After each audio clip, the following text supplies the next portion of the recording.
Hello, everybody, and welcome back to Dungeons and Destinies. I am joined with 5 beautiful little baby players. I believe it is the Super Bowl day, so I would be surprised if anybody watches this, but welcome back. Say hi, players. Hi, players. Howdy, howdy, howdy. We're just little Hey. lads. Happy Super Bowl day. I don't know what football is. You know what? I said again. God fucking damn it. More to the compilation. Okay. I would like to start tonight's episode. Fuck, I did it again! Dude, it is so bad. I have to get a rain on it. Don't even think about it. Just don't even think about it. It's fine. I almost just did You it again. can't stop now. You can't stop thinking about it. You're fine. I can't begin a sentence without doing it. Then just begin. Oh, my body wants me to so bad. Release it. Release it. Like, I'd like to start tonight's episode Say the biggest by term you've ever said. giving a disclaimer. No, I'm not gonna do it. All of the music you'll hear in tonight's episode was made by the wonderful Michael Gelfi. Check him out on YouTube and Spotify. He's a wonderful composer and does a lot of great stuff. That's Michaelgelfi.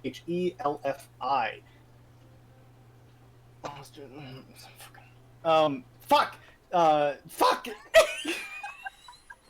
Hi, welcome to Dungeons and Destinies. This is the episode where Cole says, This is the episode where the DM all goes, the music you will be hearing in this episode will be written by Michael Gelfi, and all of the character art that you see on screen right now is made by Alice. Pretty much all of the maps, combat, and I don't know about the table that you see right now, but at the very least the combat maps are made Everything by... you see that's not character art is made by me.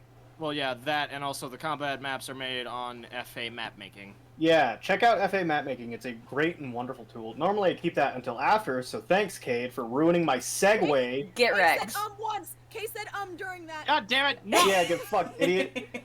Also, Alice brought to my attention that Michael Gelfi is not the only composer on the music you'll hear tonight. It's Philip Melvin as well. I believe that he was just the producer. That is not the case.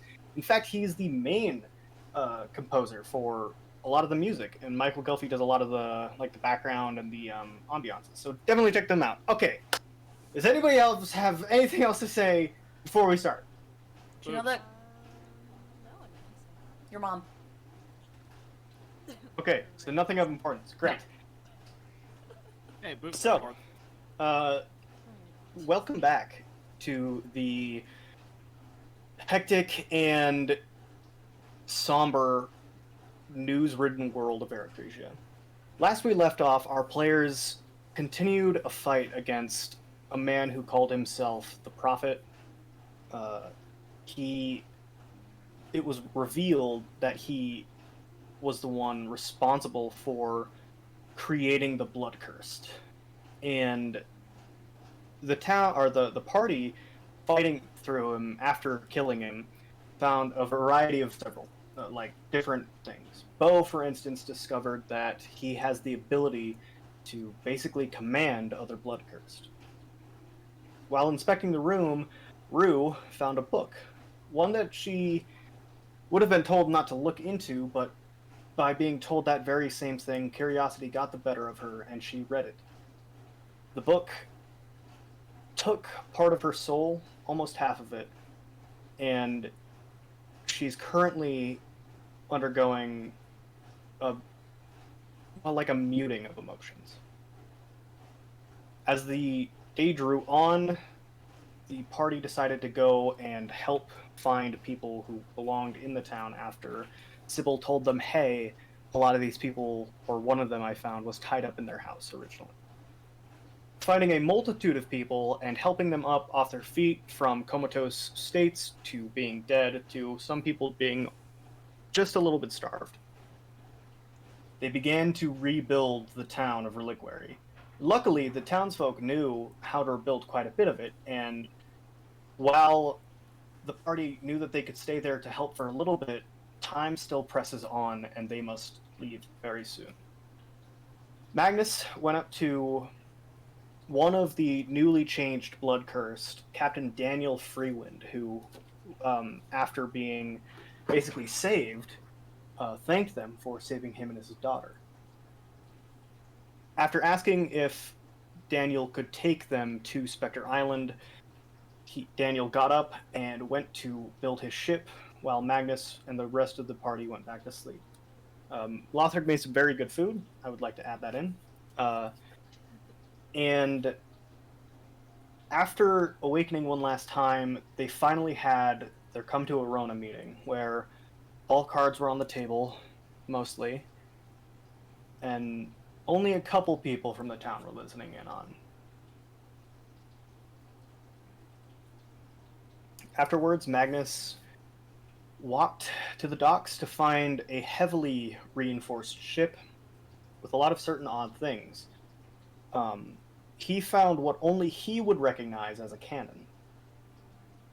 He also found about 3 or 4 barrels filled with sand instead of what would normally be gunpowder for said cannon. And the ship itself was repaired with 3 layers of extra wood, along with a large chest of silver cutlery and plates and silverware, basically. And as he walked back, the sun beginning to finally crest over the distant horizon. It's about 7 in the morning now. Daylight streaming in. That is where we'll begin tonight's session. So, Magnus, you walk along the dusty, unpaved road going to the docks. The rest of the party, unfortunately, still asleep in the tent after you had spent a night and a half awake for too long. Your internal clock system has been kind of thrown off.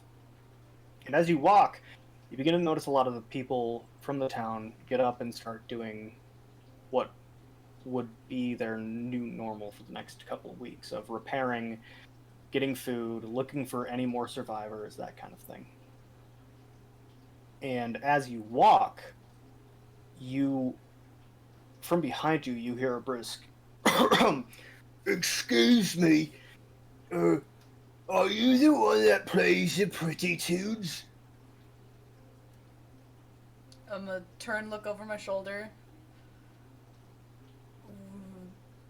Yeah. So behind you stands about a 5'11", 5'10", what looks to be an orc with a very obviously fake mustache. He has thick black hair and a lot of scars cover his body, and he has only one tusk poking out from his lip.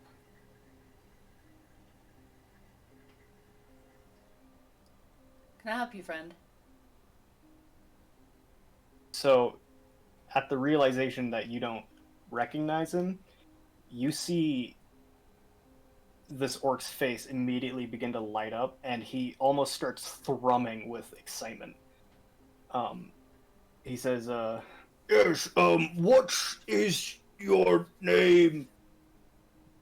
Can I roll an insight check from him being just Make an kind of insight. weird? Make an insight check. Oh, it still must be early in the fucking morning. I'm tired as shit, guys. Oh my god. But my insight is pretty fucking good. Where is it? 12? 12? It doesn't take a genius to figure out that this is one of your old traveling buddies. This is Zoc. And as you look closer at his face, you begin to recognize a couple of the scars. I'm gonna tilt my head a little bit. Zoc? Is that you? No. And he kind of like looks around. No. I'm gonna run up and hug him. Okay. So you give him a full hug, and he's like, and he kind of like looks around a bit before like leaning into the hug, and he's like, "It's good to see you." It's good to see you too. When did you get in? Magnus is like a big old stuttering mess, and he's saying like 8 million words a second and asking all of these questions like, when did you get in? Is everyone else with you? How are things? It's been forever. I haven't seen you in ages.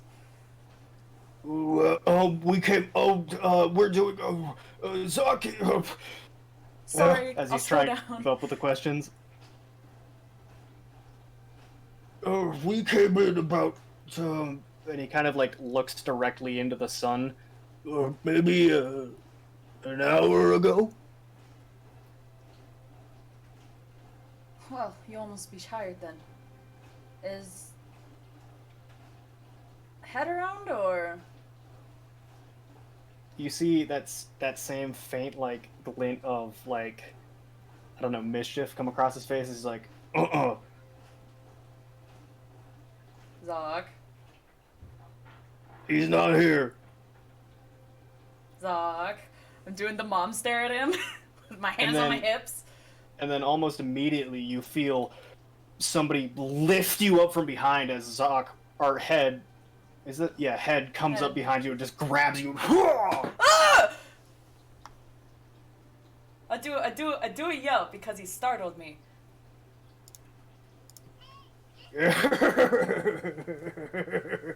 As they both start laughing. Ah ha ha ha, very funny. It's good to see you assholes. What are you? When did you get here? Why here? That, I'm afraid, my friends, is a very long story. It's been in a few days, honestly. Lucky that you got here when you did, frankly. Did you come because of how did Mama she as head still is holding you in the air and he kind of like leans around you and he says she said it was like a wave of force.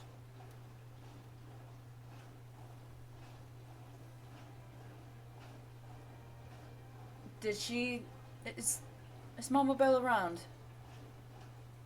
They both kind of like look at each other and then look at you and you watch as Zoc says, she is, but she's asleep, and you know how she is. Yeah. Best not to wake her for a little bit. I've got a few friends that I'd like you to meet. Oh, we like friends. And then, Oh, yeah.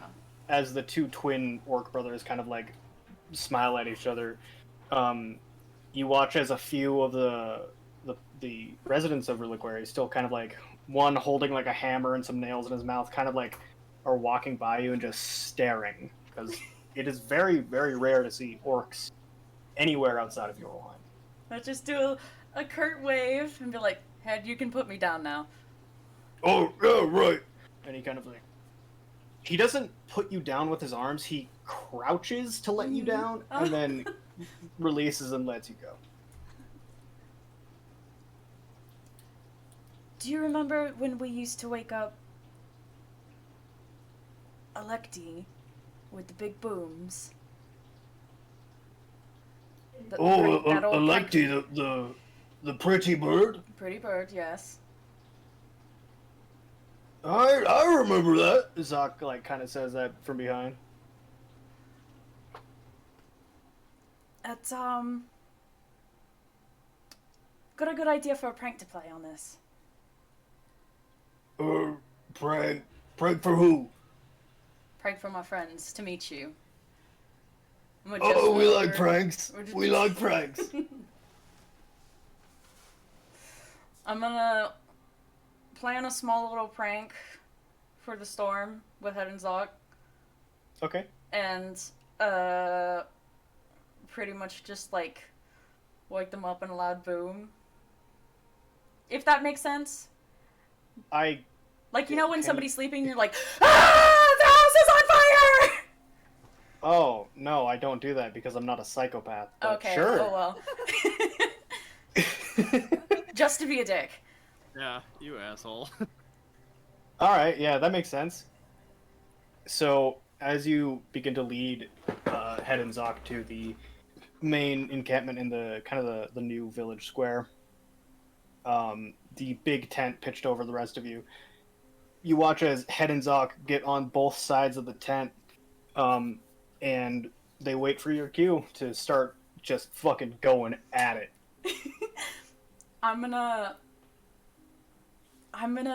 mage hand into the tent Okay. to like poke either like Bo or Lothric awake. Like do the thing with the where it like does a feather and it's like tickling their nose or something. Oh, okay. All right. So I would like keep in mind, Bo, you just had the dream about your kid. Oh no. Magnus doesn't know shit. Magnus doesn't know that. Yeah. So, Bo, you feel like sort of like a tug on your like the scruff on your face. You feel like a tug, and then you hear boom, boom, boom, boom, boom, boom as they start pounding, like slapping the sides of the tent, the cloth of it. Yeah, on instinct, Bo gets out his crossbow and immediately points it out like the door. Do you fire? No. Because the sound is still going. It's like boom, boom, boom, boom, boom, boom, boom.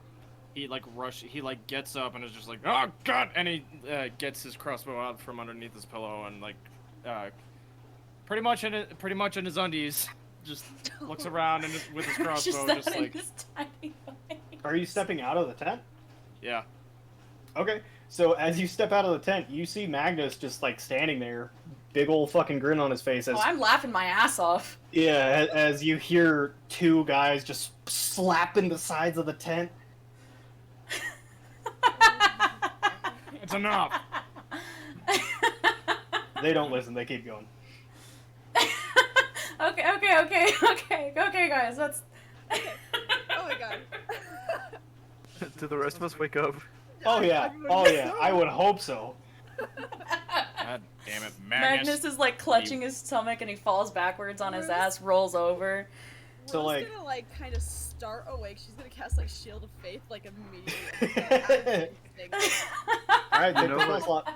All right, taking that bitch. Oh. You know when birds get all panicked, they like flap And they around? fluff. Yeah. That's kind of what Daenerys is doing. Oh. So you watch, Bo, as you turn around to see, you watch as one of the orcs kind of like stops and begins like, and the other one just keeps slapping the tent. I get up, I dust myself up. Zoc, you're good. You don't have to keep smacking the tent. Okay, did we get them? Oh, I think so. Morning, cowboy. Rose just kind of staring, like just kind of looking really cautiously between like Magnus and the orcs and Bo, and like,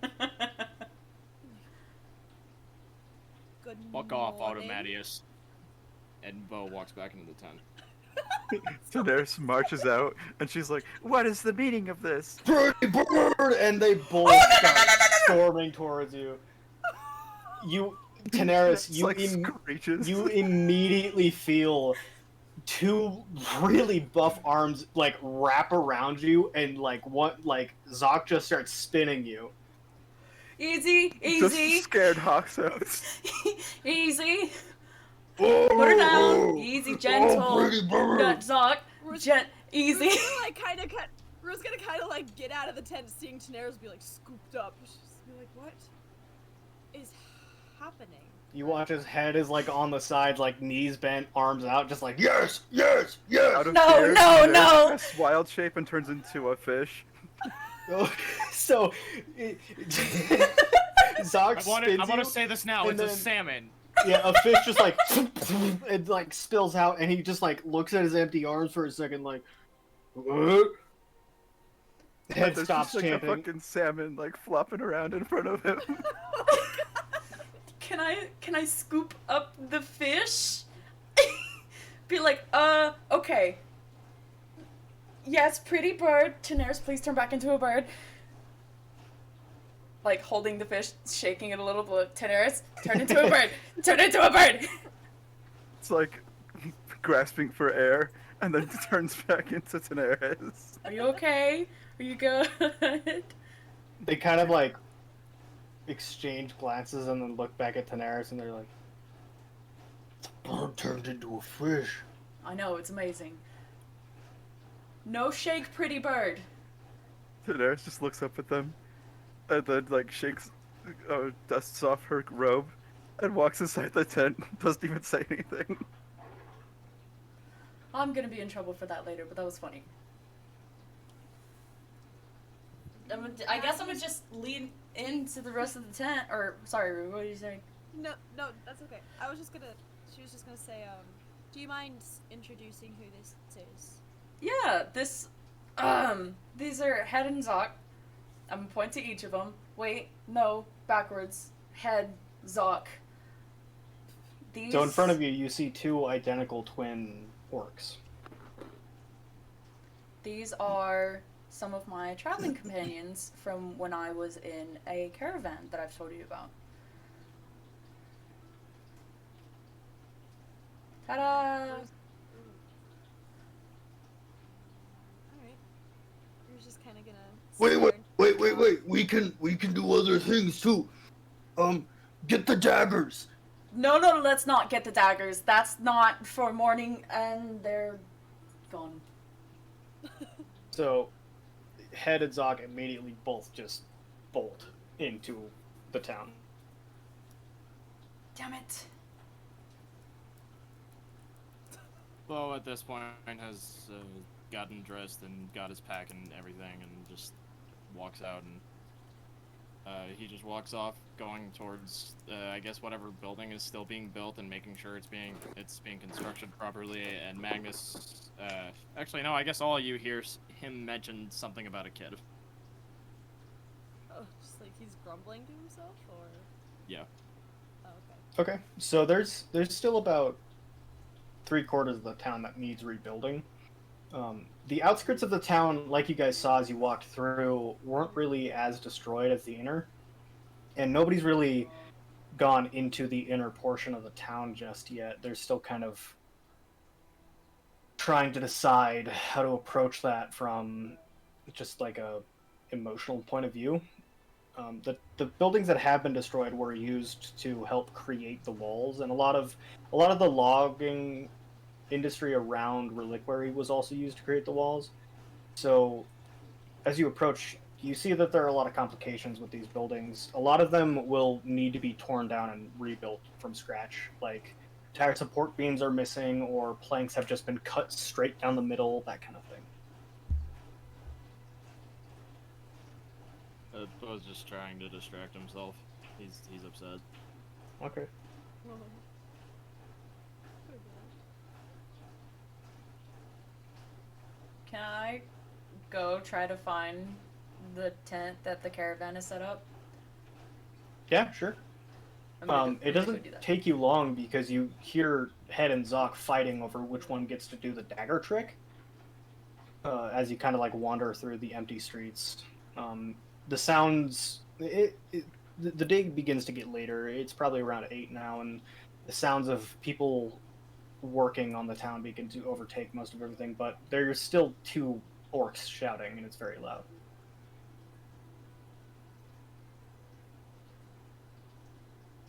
I'm gonna tell him, you can do the dagger trick, just lower it. It's too early, guys. Oh, okay. And they both say that as like Zoc has a hand on Head's face, like pushing it away, and then like Head's hand is like pushing Zoc's. They're like just wound up at mid-fight, basically. I'm gonna just laugh and shake my head and go into whatever tent there's pitched quietly. So there's no tent. There is the cart, the travel cart that you very distinctly remember spending many nights in talking with Bella. Do I see her in the cart at all? Just like around? So as you kind of like open the flap and step into the back of the cart, you see that Bella is very grumpily starting to make her breakfast, which is usually like an egg and some tea. And like she's like grumbling to herself, like, "Oh, he's always waking me up. There's no rest for an old woman. Can No I- rest at all." Can I wager if she's seen me yet or not? She's not seen you. Okay, I'm gonna walk up behind her and put my hands over her eyes. Okay. Just like really, really gently, just like... Okay. Guess who? Say it again. Guess who? I guess another runaway. One that came to us for help very long ago. And she kind of like grabs your hands and lifts them off her face. And as she turns around, you see Bella Applewood with her kind of wrinkly face, her deep brown eyes peer into yours as she smiles and just gives you a hug. This is the biggest smile and biggest hug that Magnus can give her. And he's just like the biggest hug that he's probably ever given anybody. And he's just like smelling her hair and everything. He's just like, hi, Mama. Oh, Magnus. Oh, and she kind of like breaks the hug and like grabs your arm. And how have things been? How was the searching with the music thing? Very good actually. Very good. I started playing the fiddle. Super fun. And Oh, I met a pretty talented band of friends. oh, fantastic! Are they here? They are. Well, I must say I must meet them. Maybe I can give them a reading. I'm sure some of them could use that. Well, we all can do. But how have you been? How's it been on the roads?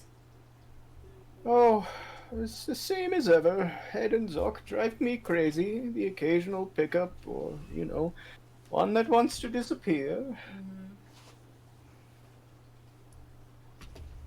Although, your little robot, we came straight away because some magical force, well, it hit him and we haven't been able to get him back up. Is K2 okay? Is he like in the cart as well? Yeah, so as you like kind of look around looking for him, you see a metal heap in the corner. I'm gonna just kind of put my hand on his head, just like, poor guy. As far as I know, we were going to go to, oh, which town is it? The one with the guild that metalworks, and see if they could figure it out. Would I know what town she was talking about? What? Would I know what town she's talking about? I mean, she could be referencing one of many. Okay, I figured. I'm not 100% sure, but I might have a friend who could know stuff about this. Oh, are they here as well? Yeah. He and I are kind of in a tough spot recently, though. Oh, nothing that a cup of tea can't solve. And with that, we're going to go back to Rue, Daenerys, and Lothric, as you all are in the tent.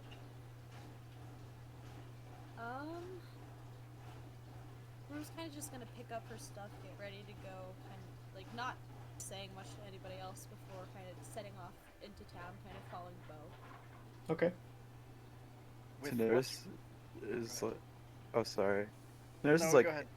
angrily packing. She's like stuffing all of her stuff in her bags, and she marches out of the tent with her nose high in the air. Okay. With what's rebuilt of Big the bird town, squawk. would there be anything resembling a store that I can sell some of No. my stuff to? No. Okay. These people literally 3 days ago just came back from the brink of death, and you're thinking about making money. Okay, I guess not. Lothric's just gonna. Not pack only up that, this- you're going to be selling them their own sugar.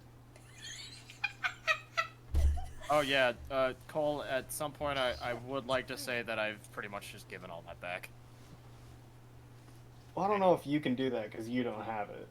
Well, I did pick up a one He bag, had didn't I? like a dime Oh, that's bag. true. You Yeah, did just have a that- dime bag of sugar. a silver yeah. piece bag. Yeah, but that was off a dead dude, so. Corpse sugar.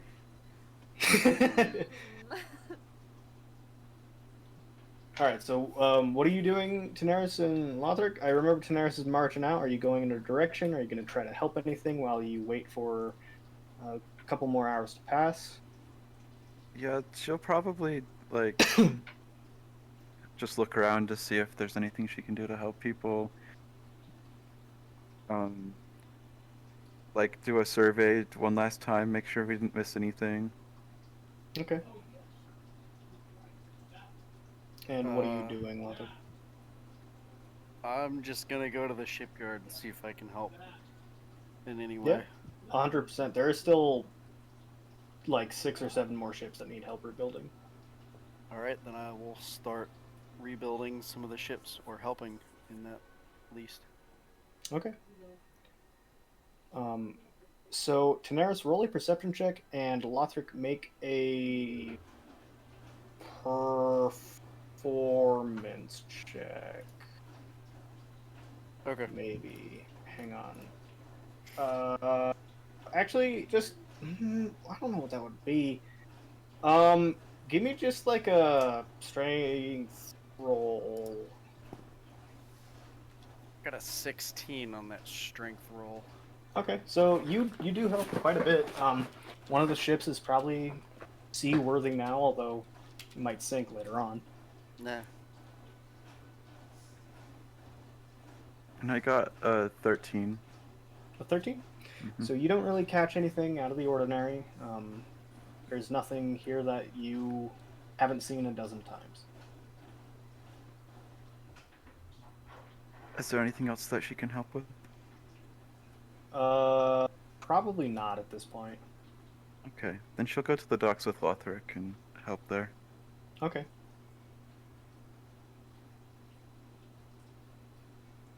And Rue, what are you doing? Are you doing anything to help out, or are you just following in Bo's footsteps? Kind of just following in Bo's footsteps. Yeah. Okay.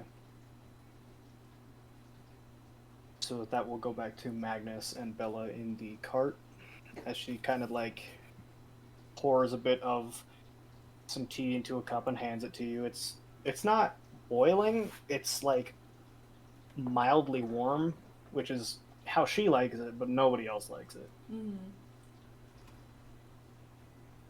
I'm probably been just catching her up on all the shit that's been going on.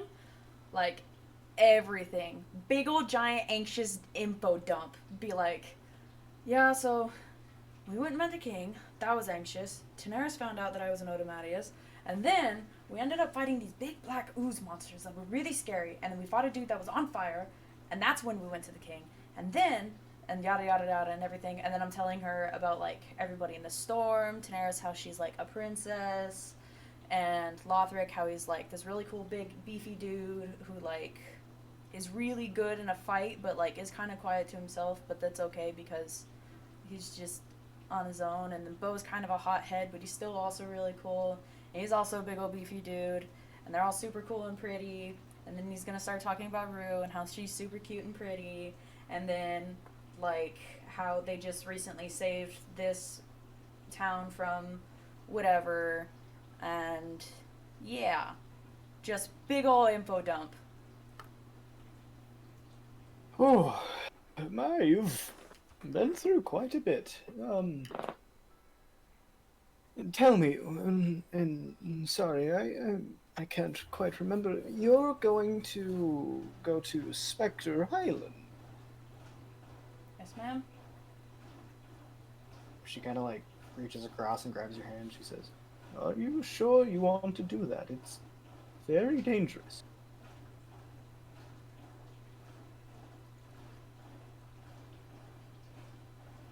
He stays quiet for a little bit.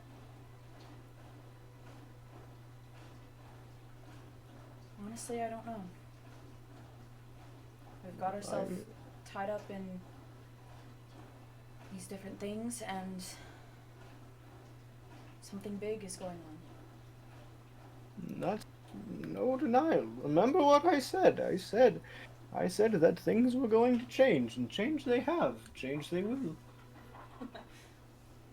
And things will most likely get worse before they get better. Unfortunately, I've seemingly misplaced my divination thing. She said she seemed to misplace her divination stuff. Yeah. Okay. Sorry, am I too quiet? No, you're good. I just like brain cut out for a second. Okay. We'll find him. Don't worry about it. And what are you going to the island for in particular? Magnus drops the soft smile that he's had like most of the time that he's been with her, Mm-hmm. and he's gonna pull out his book. And she immediately like almost falls out of her chair as she tries to get away. Yep. Oh, give the old lady a heart attack, dude. And he's You watch as she immediately grabs the side of like she's wearing like this old yarn kind of like knitted over sweater with like pockets, and she grabs the side of it and you hear a thump. That's not mine. I know. She keeps her hand there. Magnus, where did you get that? Well, a few years after I left, I met Bo and Lothric, and we found it in a cave. Mama, your name is in this book. You read? I didn't read it. Oh, I didn't read it. it doesn't matter. And she's going to stand up and kind of take a step back. I'm gonna put it away.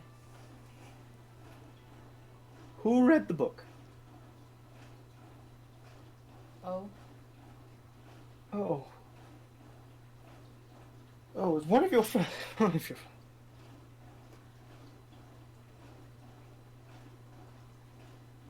we didn't Is know. he? Did he? No, he's. I hope he's fine. I strongly suggested against it. I told him that we shouldn't, and I don't want to, but Okay. we had ended up talking to a man named Ilgrob and Cobalt in a library who'd gone mad from it. And he said a cursed blood could read it without huge consequences, but I still have this gut feeling that something might happen from it, and I wanted to ask you because I didn't know where else to look besides Soldier Island. There is a reason that whenever anybody has asked me about the book, I've always stayed quiet. The book brings nothing but pain and anguish. The reason my name is in that book is because when I found it, and I read it, the curse took hold of me, and I had to fulfill its duty. And as we learned more about it, we found out that there are many. We believe there are at least 3 or 4. And under no circumstances are we to read these books, because the names are not things that are going to happen, but have happened. And you know that divination is not meant to work in the past.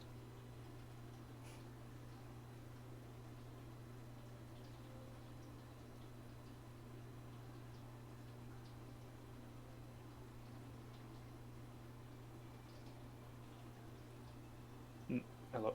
Hello? He's just been quiet. He Okay. doesn't really. Magnus, when Ilgrab read the book. He became cursed. A man named Borge gave him the book, I believe. That is because Borge used to be a part of the same research group as I. What neither of us knew then is that each book contains its own curse if you do not pay the other ways.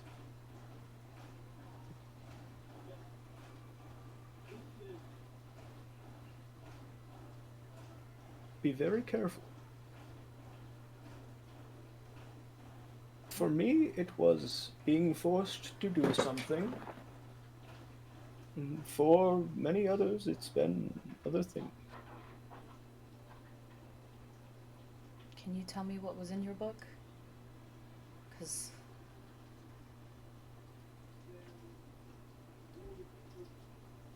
My book is what is referred to as the second fragment. It talks about beings named the Firstborn. That is all I'm willing to tell you.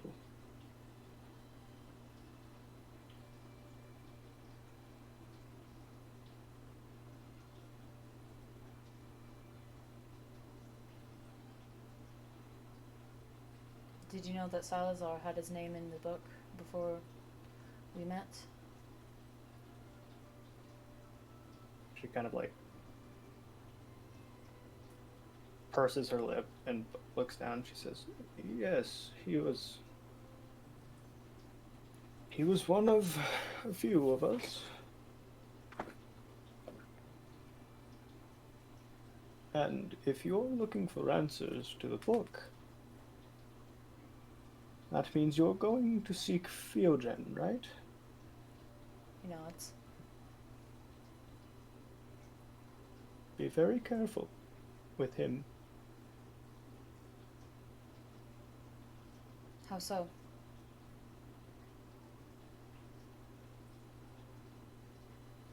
He is not a man nor a god, as many people think.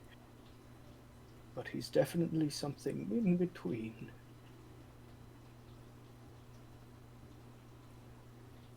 Do you think he'll help us? She kind of shakes her head. I don't know.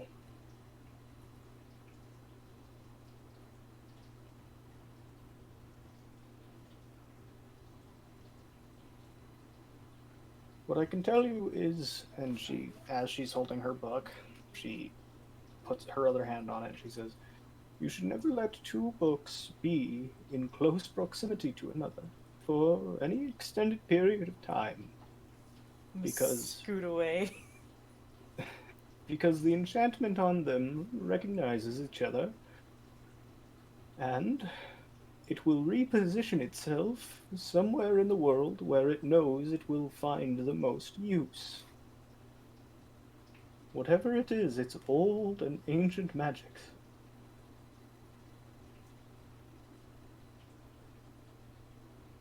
Use for what?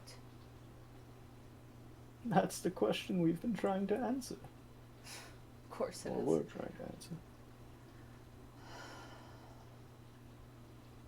When I fulfilled my end of the curse, I gave up on it, but I never let this blasted thing out of my sight.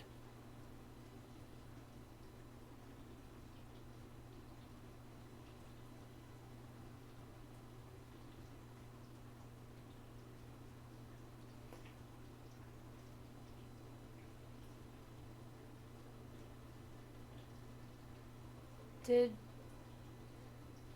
yours ever speak of anything called the Juan El Tel Kasir? Or the first elves or something?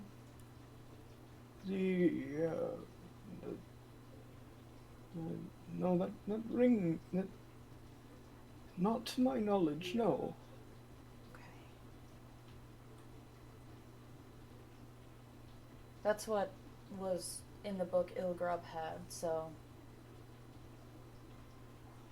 he said he destroyed his. You and I both have one, so Destroyed.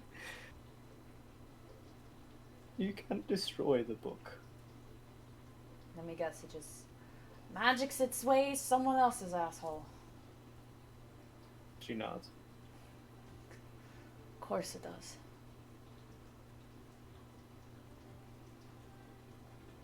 Why can't anything just be simple? Because then the world would be easy and we would have nothing to live for. Why are you so wise? I've lived a long time. Now, get that thing out of here before I have a heart attack. Okay, okay. Well, do come back later on, and maybe I can find my things, and I can give your friends a reading. Sure, I'll bring him around. That sounds fantastic. Are you going to finish your tea? Yeah, and he slams it back. And puts the cup down, like, on the stove or whatever crates are in the back. Okay. Strangely, I missed that.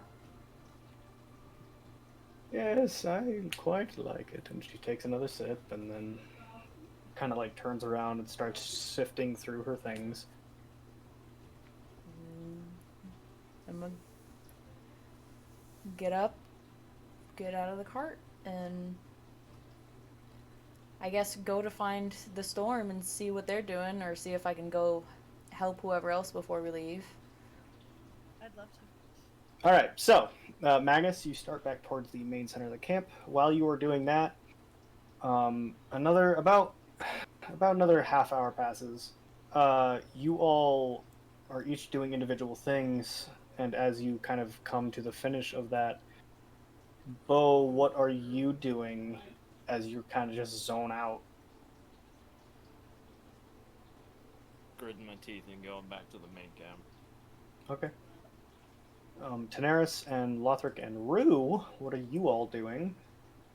Rue is kind of following Bo, and then as Bo turns around and heads back to camp, she just kind of stands there. She's like, well, Rue, you coming? where are you going? Back to main camp. I suppose. What was the point of coming out here? I didn't want to be around Magnus. Why? Not going into that.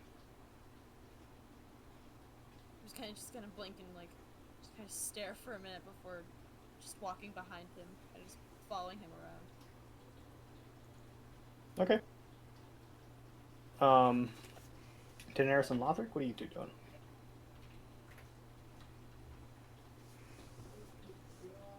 Lothric is trying to examine that gold coin that he found. Tanaris, would you know what this is by chance? You already asked her. She doesn't know. Oh, she doesn't know. I thought I No. talked to her about the scroll. Never mind. You did both. Okay. Sorry, it's been a long week. I'm probably gonna have to ask Magnus about the coin, aren't I? It resembles their soul coin, so maybe this could be the same thing. What do you Probably. think? It's likely they're similar. Whatever they are. Yeah, I have no idea what it could be, so I'll have to ask Magnus when he gets back. Right, of course. Well, would you like to head back to the others then? Yeah, I'd like that. I think we got as much work as we can get done here for now. Wish we could do more. Yeah, but we don't exactly have the time. But we did all we Mhm. could, so thank you for the help. Of course. And Lothric's just gonna go head back to camp. Same as Okay. Daenerys. So, Bo and Rue would probably be the first to get there. Then it would be Lothric and Daenerys. So as you all kind of reapproach, the memory of the morning and the previous night still fresh on your mind, would you like to talk about anything while Magnus isn't here? Talk shit behind Magnus's back. Rue's gonna try to press Bo for a little bit more details. Why are you... You seem upset, right? Are you okay? I don't know. That's not very helpful. What made you upset? A dream I had. Okay. I don't really want to talk about it right now, Rue. I'm sorry.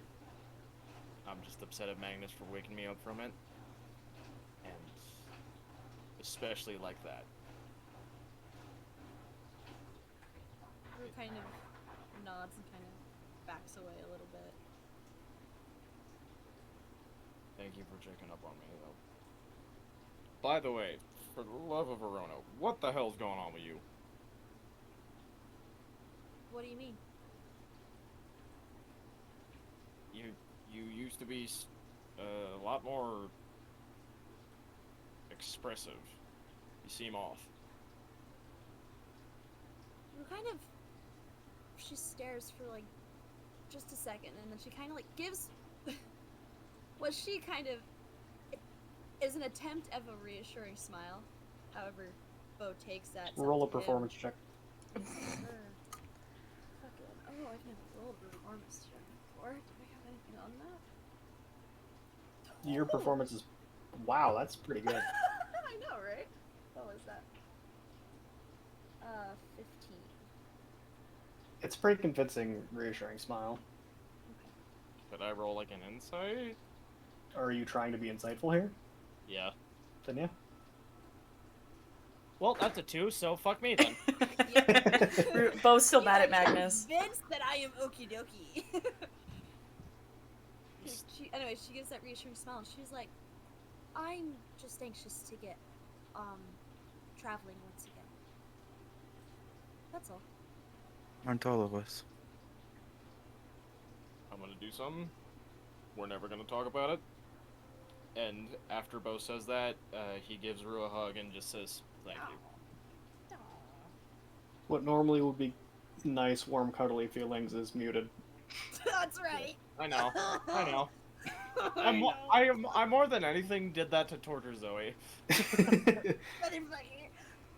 Rue kind of like she stands there with her arms open for just a second as she receives the hug, before she kind of like slowly like returns it. Losing half your soul doesn't turn you into a fucking alien. I know, but she's just like okay, sure. Oh, okay, I see. I thought you were like, she doesn't know what a hug is. She knows what the hug is. She's just kind of like, oh, we're huggy. Okay, sure.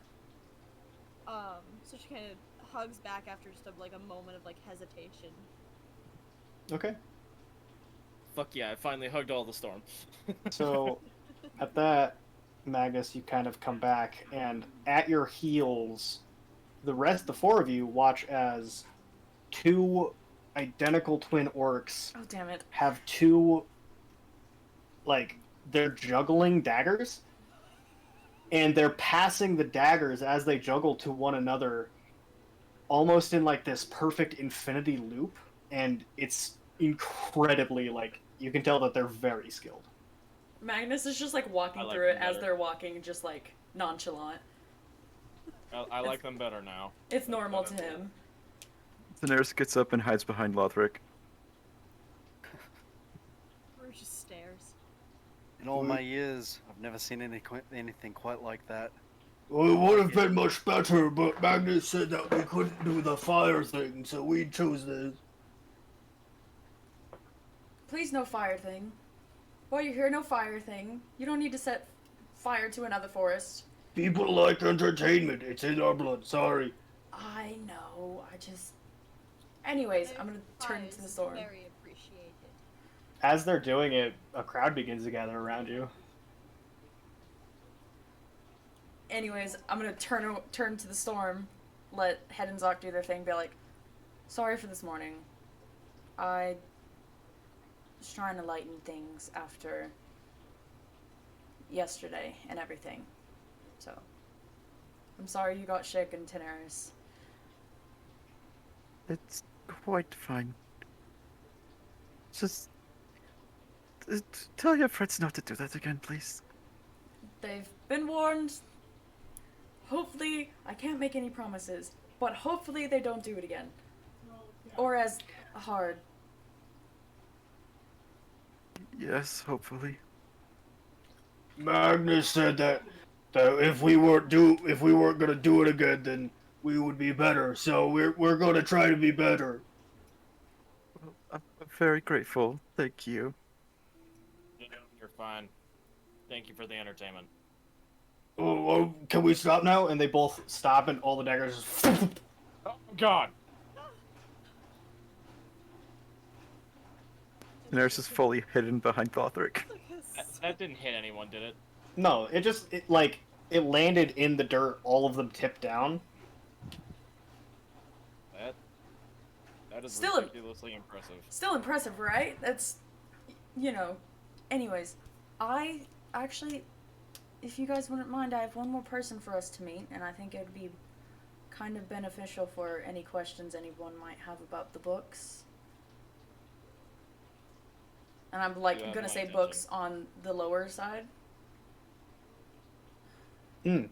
As you say books, Magnus, Bo, you remember taking the book from Rue, and kind of like subconsciously you kind of check your satchel, and there's nothing in there. Are you good? What are we eyeing for? Why are you making that noise? The book that Rude read a couple days ago is no longer in my bag. What? The book that Rue read is no longer in my bag. The what that Rue read? What book? Yeah. Hang on. No. Rewind. What book? What do you Was mean, read. what book? You didn't see that? It happened while we were all in the church. Magnus wasn't in the room for that, home slice. Well, Bo doesn't know that, and neither does Cade, because Cade was taking a piss.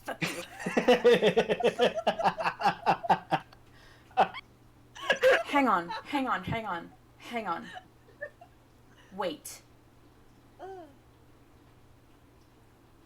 You're telling me you found another book and you let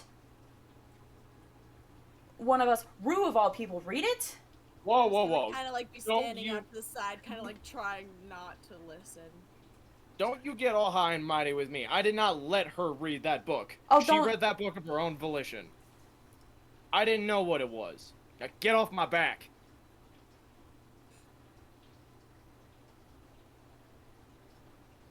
Fine. Now can we do the fire thing? No! Sock!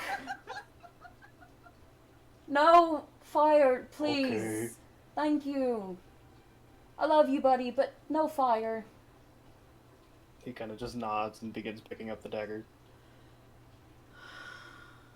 Magnus is like holding, like pressing his palms to his eyes, and his head is down, and he takes a deep breath. Okay. So there was another book that we didn't bother telling anybody about. Rue read it, and now it's gone. Yep. Fantastic. Okay.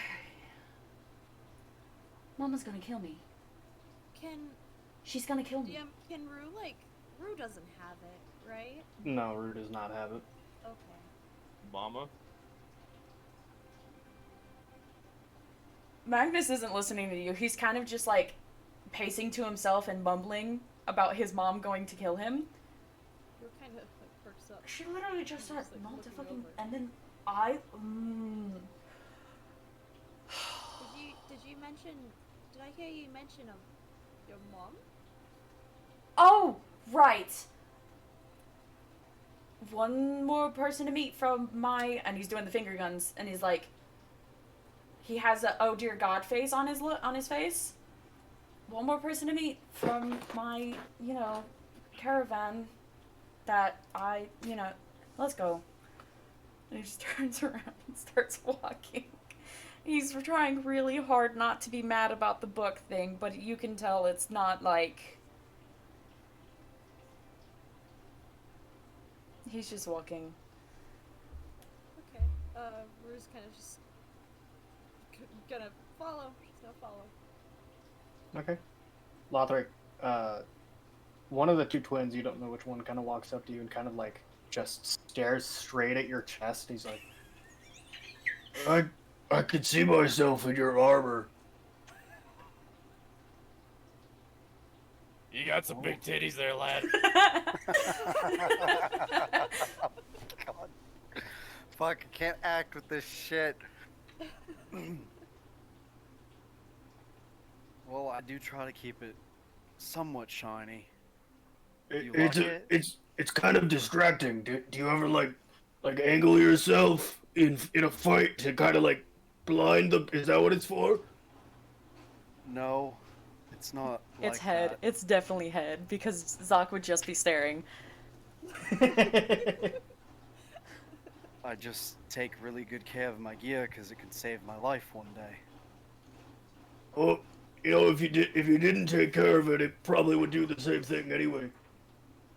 Well, if it had a bunch of dents in it and gouges. It would look much cooler. I agree. Daenerys peeks her head out from behind Lothric, is like, it might lose its luster.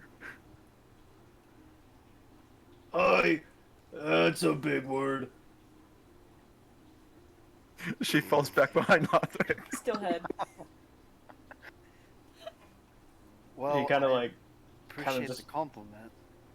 he like a door. He kind of like steps on a hinge and he's like, Whoa, Magnus is gonna go get Mama. We're gonna not do the fire thing. So, and he looks at Zoc and Zoc looks at Head and he's like, right, no fire thing. Right. Oh god. Well, God. maybe later in an open area, do you think you can show us the fire thing? Because I would really like to see that. they no. both immediately no. like Oh, no. excitement Oh, no. hits their face. We could do that. I would like that. I'll come get you guys when we're ready. How does that sound? That sounds amazing. We have to go get ready. And they both like, yes, and they both like fucking just split run in two different directions, and then he watches Head turns around and runs towards Zoc. Daenerys, are you gonna be okay? Yeah, He kind of like looks back at her, kind of like, "Hey, you gonna be all right?" just prefer not to be shaken like that again. Well, I assure you, I won't let them shake you. I promise. Thank you, Lothric. Maybe I should have named you my guard. No, I think Bo deserves that honor. Asshole, come on! Daenerys just kind of chuckles. Oh. Well, I guess we gotta go see Magnus's mom. All right. So you all begin to walk through the now almost cluttered streets of Reliquary. A lot of the people are on their feet, moving, dragging things out, beginning to get things ready. As the day wears on, they've started to, actually take care of themselves and bathe, and they've set up a bathing station now and that kind of thing. And you guys walk along the kind of dusty streets until eventually you reach a rather large cart. It's about the size of like, I don't know. Think of like a bus, right? It's about the length of a bus and the width of a bus, and it is ordained with tons of like gold lining, and it's painted purple to match with the gold lining. Many designs are litter across like the two large windows on top of the purple and gold walls. Underneath are two really bright metal wheels, and there is no horse leading this cart, at least not currently.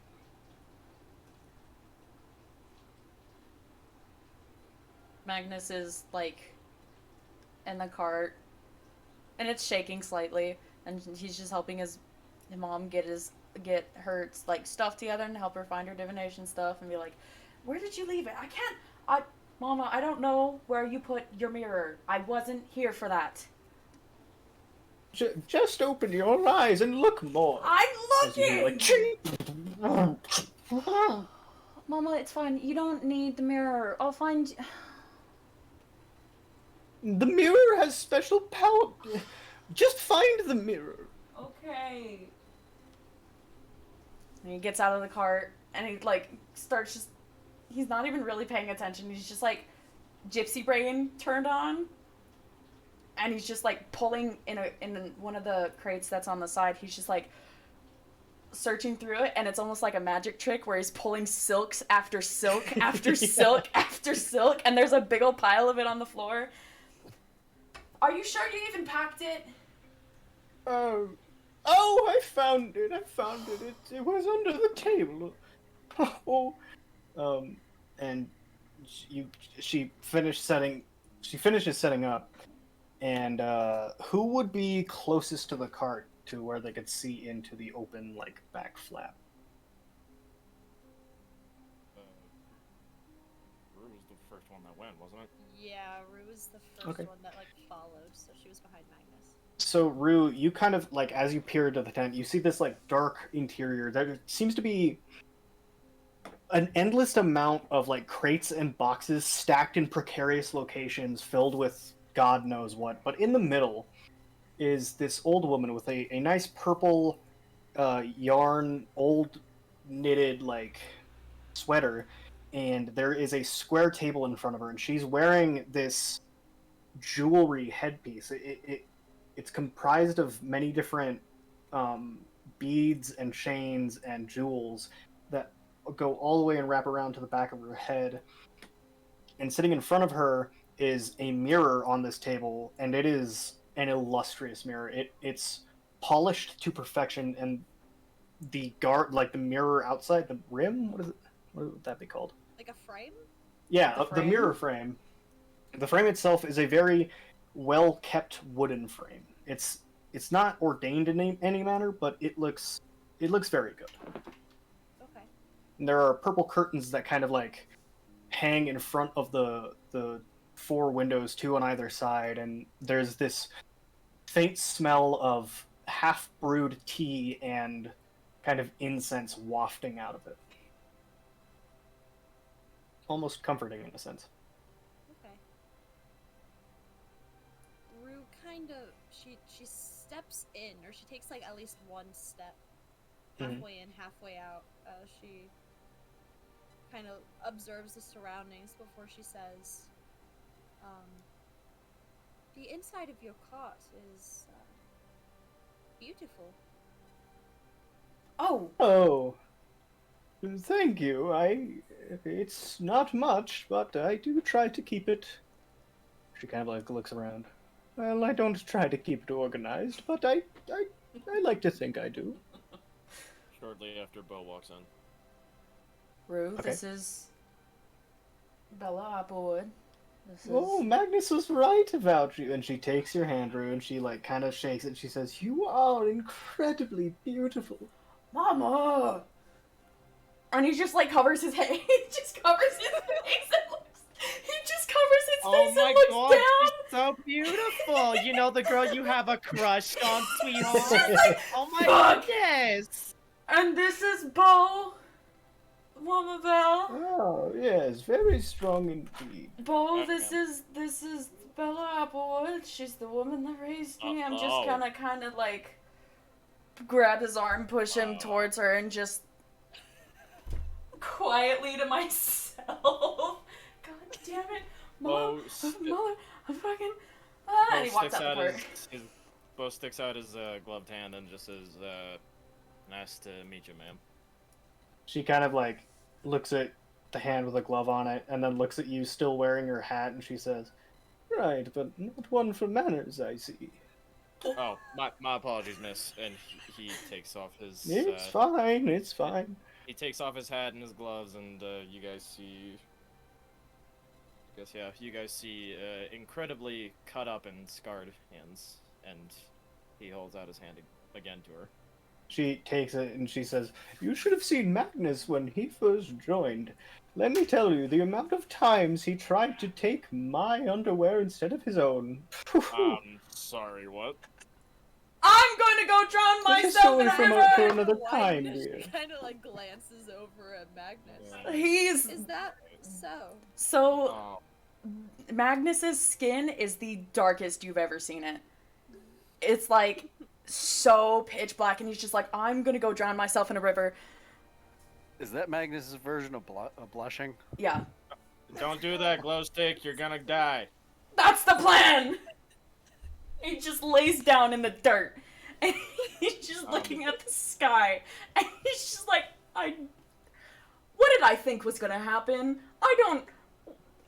Why are you an idiot? So, which one of you would like a reading first? I am quite skilled in divination magics. A reading, as in palm readings? Much more than that, dear. Take a seat. Isn't that what you guys got in Asima? Yeah. Like, most of us did. In Azuma. Oh. Who did your reading?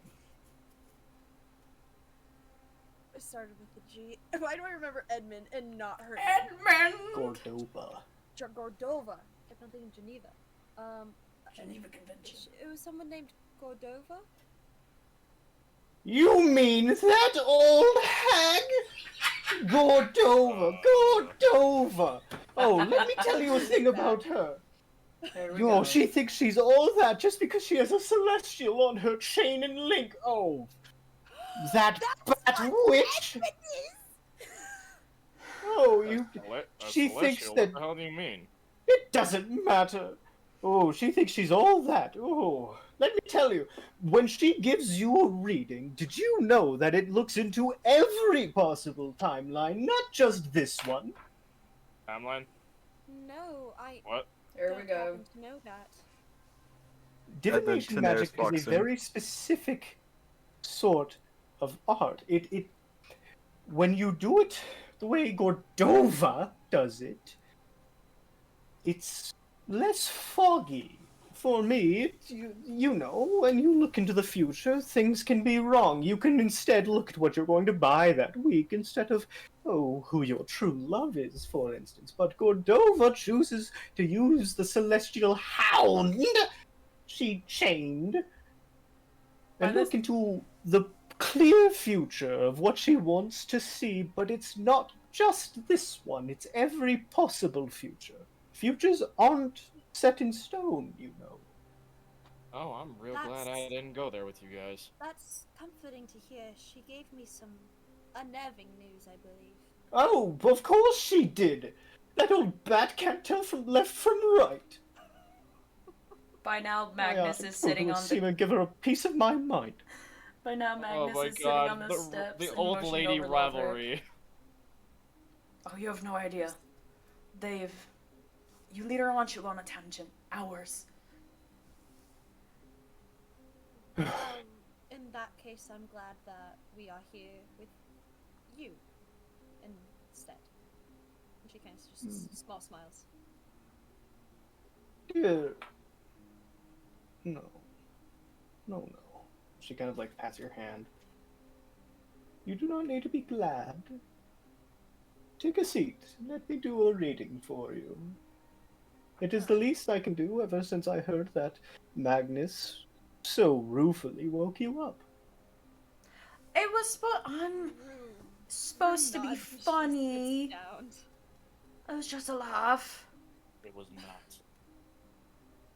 I'm sorry, I apologized. So she kind of takes a seat on the other end. She says, look into the mirror, dear.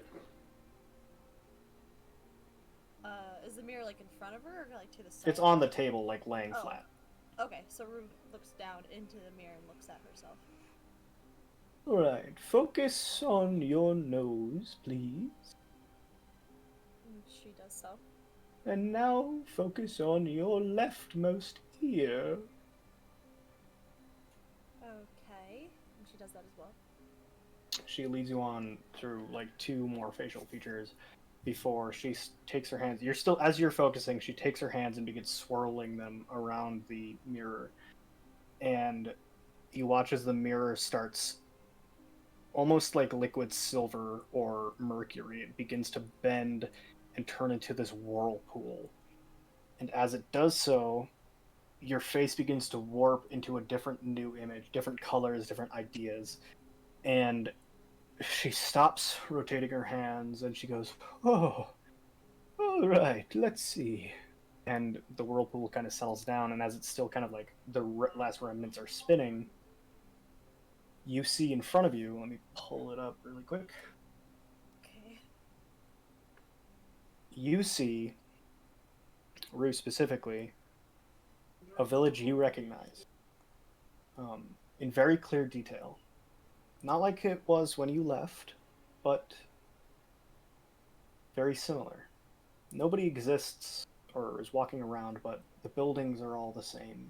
Trees still growing to what they were, and the pathway is still the same. The same flowers and the same star and moon ordainment upon the highest tops of the highest trees. And she says, "Oh my. It's not something I recognize, but it's quite beautiful." Thank you. It's my home.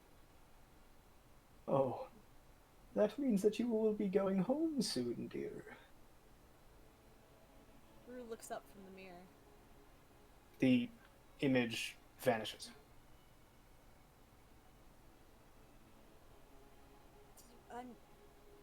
She kind of like looks down, and then like looks up.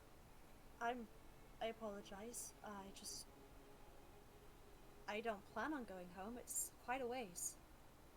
None of plan on the future, dearest. And who knows? You could be going home in more than one way. Rue kind of remains silent, but she looks back down towards the mirror. It's now just a mirror.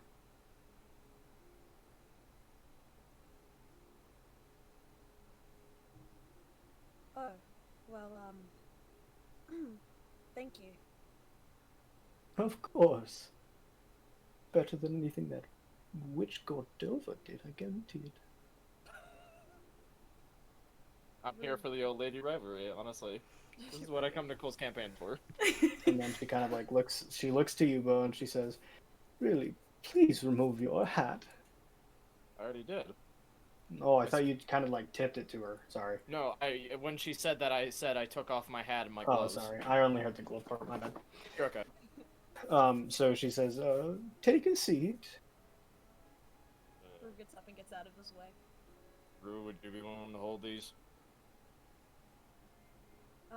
Yeah, of course. She grabs his items and just holds them close. Just don't walk off with them. And Bo sits down. Okay. So she runs you through the same procedure. As you look into the mirror, she says, "Focus on your nose. He does so. Now focus on your chin, my." God damn it, Cole. He does it. And she leads you through a few more body parts, and she begins swirling her hands. And it's at this point, Magnus, you notice that she starts. It looks like she's running out of energy. You've seen her do this a million times before, but you've never seen her this tired while doing it. And as she kind of breaks her spiral, she. "Oh. If you can't see anything, man, it's alright. No, it's all right. It just has to do its." And you watch as the whirlpool begins to settle down and solidify. And Bo, you see in front of you as you look into the mirror. You see Yawthorn.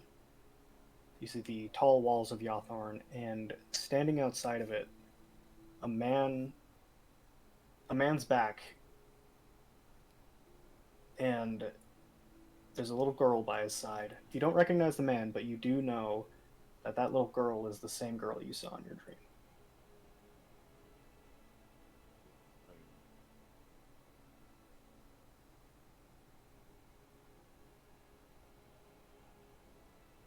What can you tell me about this, miss? Oh, well, what do you recognize? I recognize the city.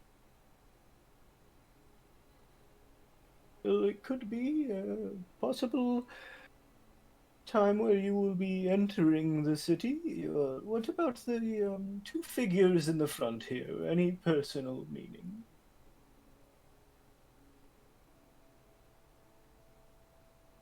none that I can really understand this. I do apologize. I'm not very well versed in magic. You don't need to be, doll.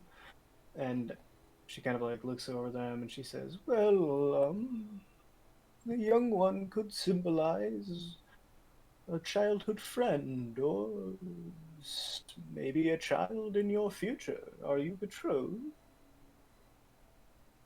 No. I'm not. Mama, that's I'm being honest. Well then, most likely a childhood friend, although a figure with his back turned towards you. That's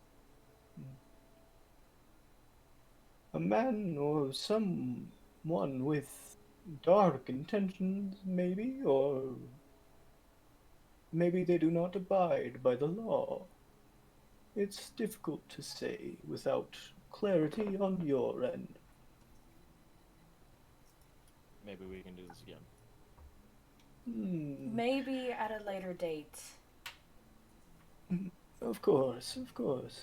Who will be next? Mama, I think you know Okay. that's enough for today. Bo gets up and takes his hat from Ro and hand me the gloves. I guess Lothric's gonna step forward.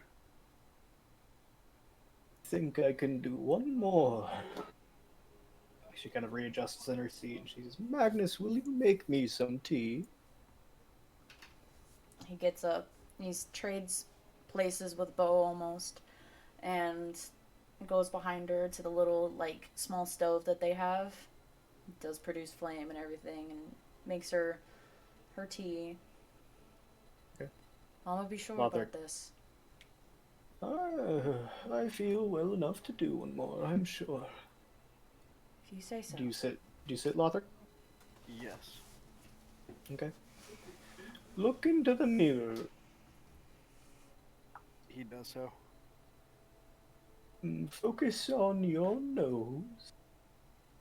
He does so. Now focus on your lip. And he does so.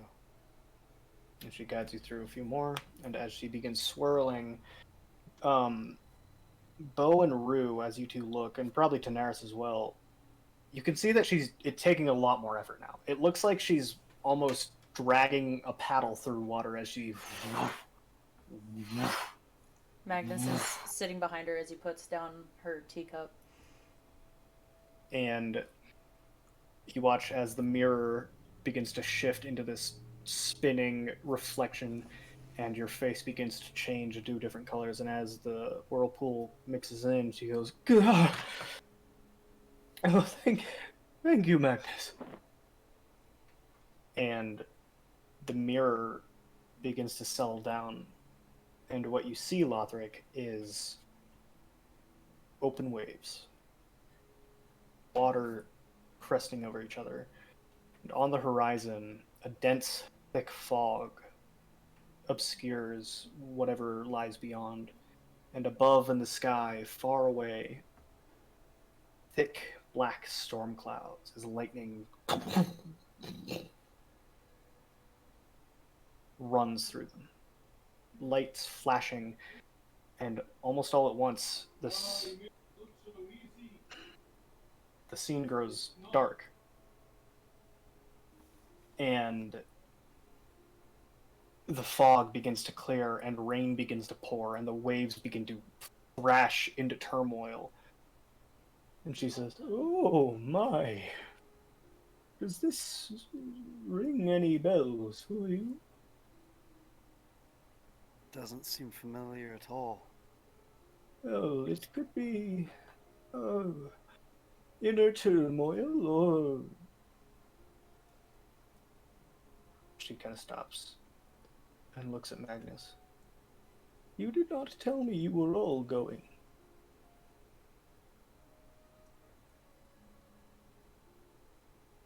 Wow. Why bring the surprise? She waves her hand and the image disperses.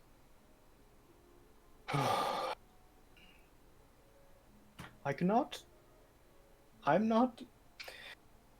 tell you what to do.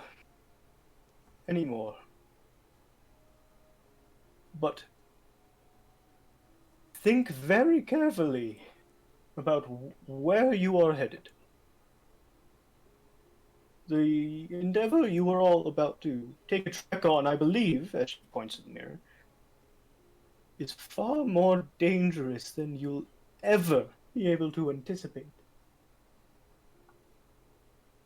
We are well aware. Thank you for your concern, however. You don't need to thank me for concern.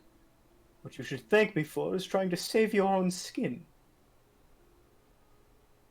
She kind of begins to pack up as she gets up in a huff.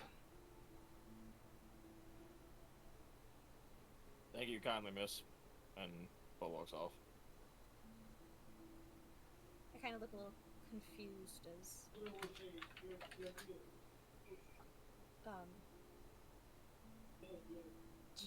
she gets up in a huff, or as she watches Bella get up in a huff, she's like, oh,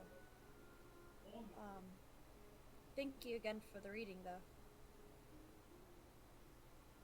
She doesn't respond as she kind of like begins to wipe off the mirror, and she starts taking off her headdress, and she kind of just like glares at Magnus for a second before going back to it. Magnus is very quietly like, ah, fuck. It's the very clear the I'm in trouble face as he's like pouring her pulled too early from the fire tea.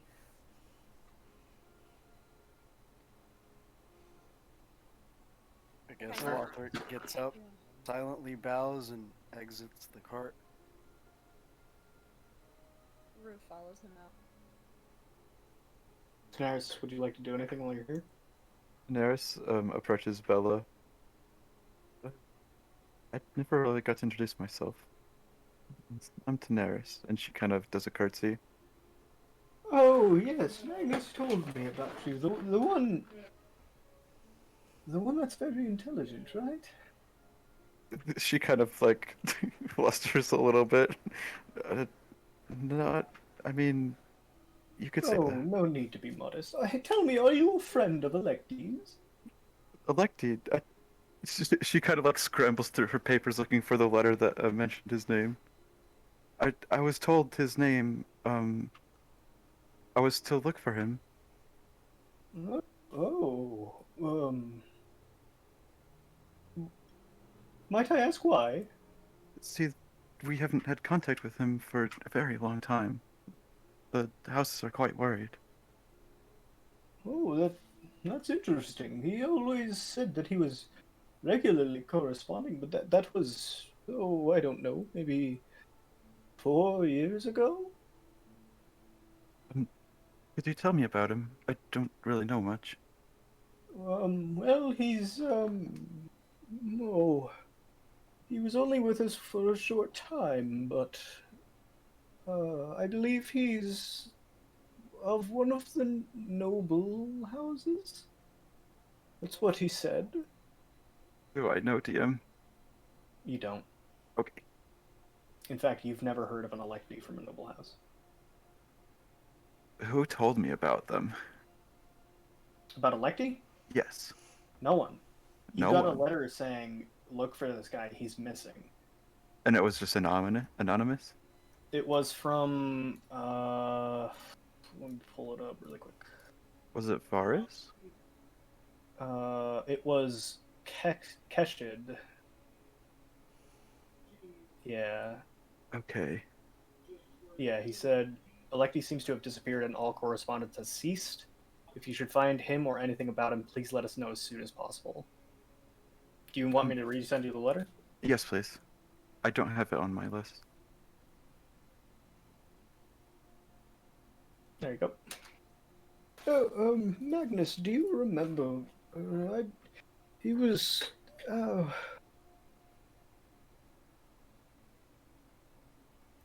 He had left not shortly after the whole incident with Zaloom. So he was with us for maybe a few years. He didn't really say where he was off to, though, Tan. Nothing at all. He was. I do know. He said he was doing research. You know the nature of the research. It had to do something with the. Oh, I can't. Um, Was it elements?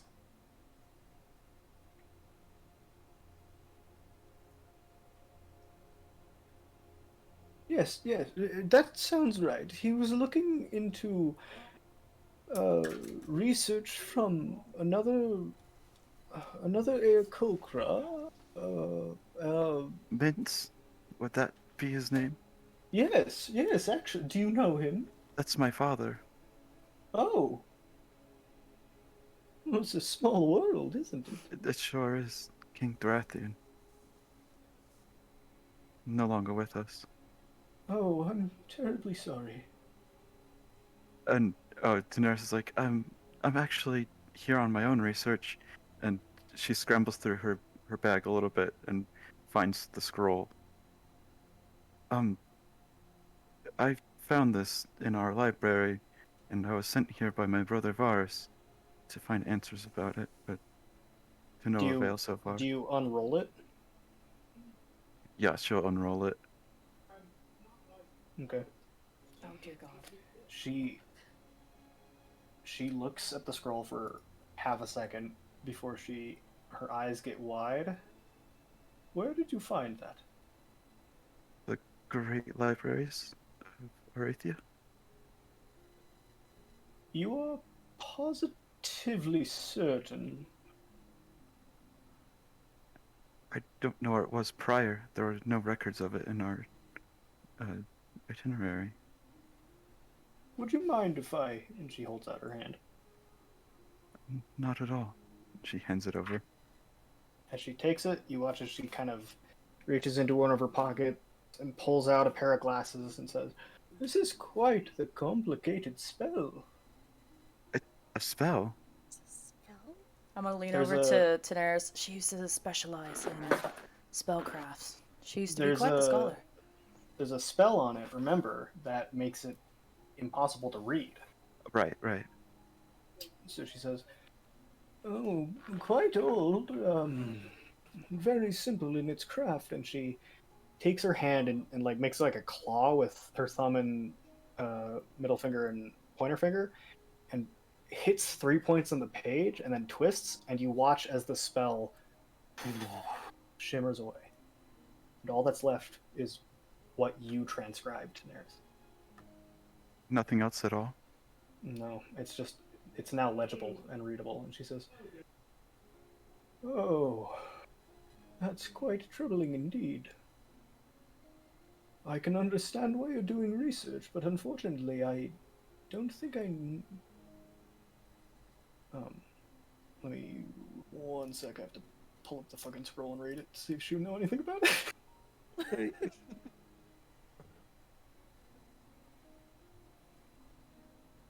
I can send it to you if you need. I have it right here. Okay. Oh my. Yes.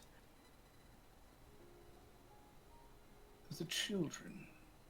Oh yes, and the child.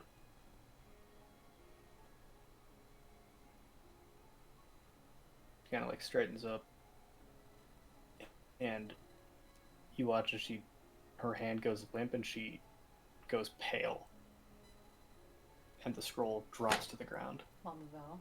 Oh no. and it kind of like rolls up, and she very shakily goes to her pocket, and her book is gone. Fuck! Fuck! What? Mama, are you What? okay? Wait. Bella, are you alright? Like looks at you, Daenerys, and she says,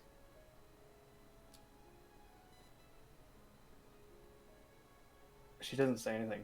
Actually, her jaw is just open. Nurse looks at Magnus, and then looks back at Bella like, what happened? Mama. the, the book. What happened? What about the book? It's gone.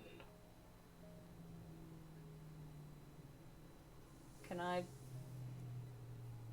put my hand in my satchel and see if mine is still there?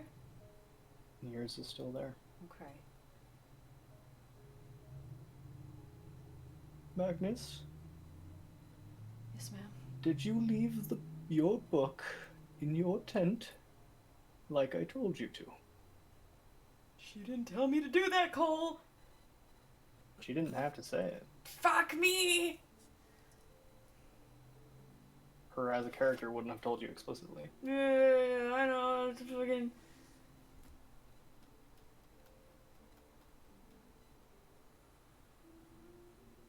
There's more than one of these books.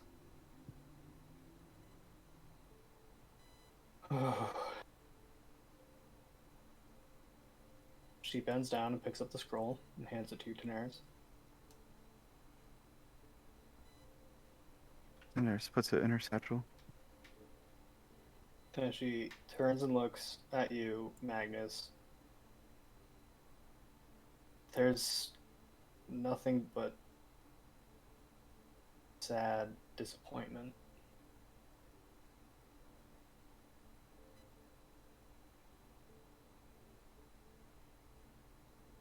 How many souls are going to be lost from that?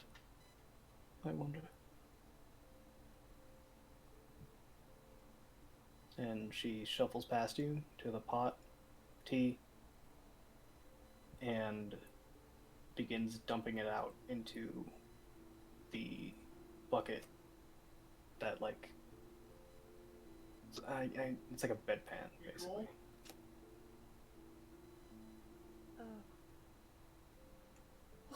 What happened? I fucking... Sorry, my dad was talking to me. And she kind of like turns to look at you, Magnus, and Daenerys, and she's, I wish you the best of luck on your voyage. Please do be careful. Of course. And Daenerys curtsies and walks out.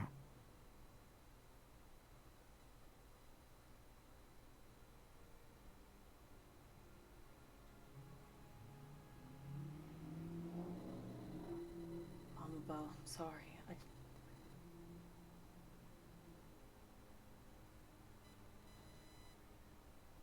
Shouldn't be sorry for what's already happened. The next best thing is to try and make up for it. And unfortunately, that can no longer be done. It took me 4 years to find that book again, and I will live for another 4 until I know it is secure. I'll find it. Apparently we found another one and nobody bothered to tell me. But I'll find it. I think you've done enough helping for today, Magnus.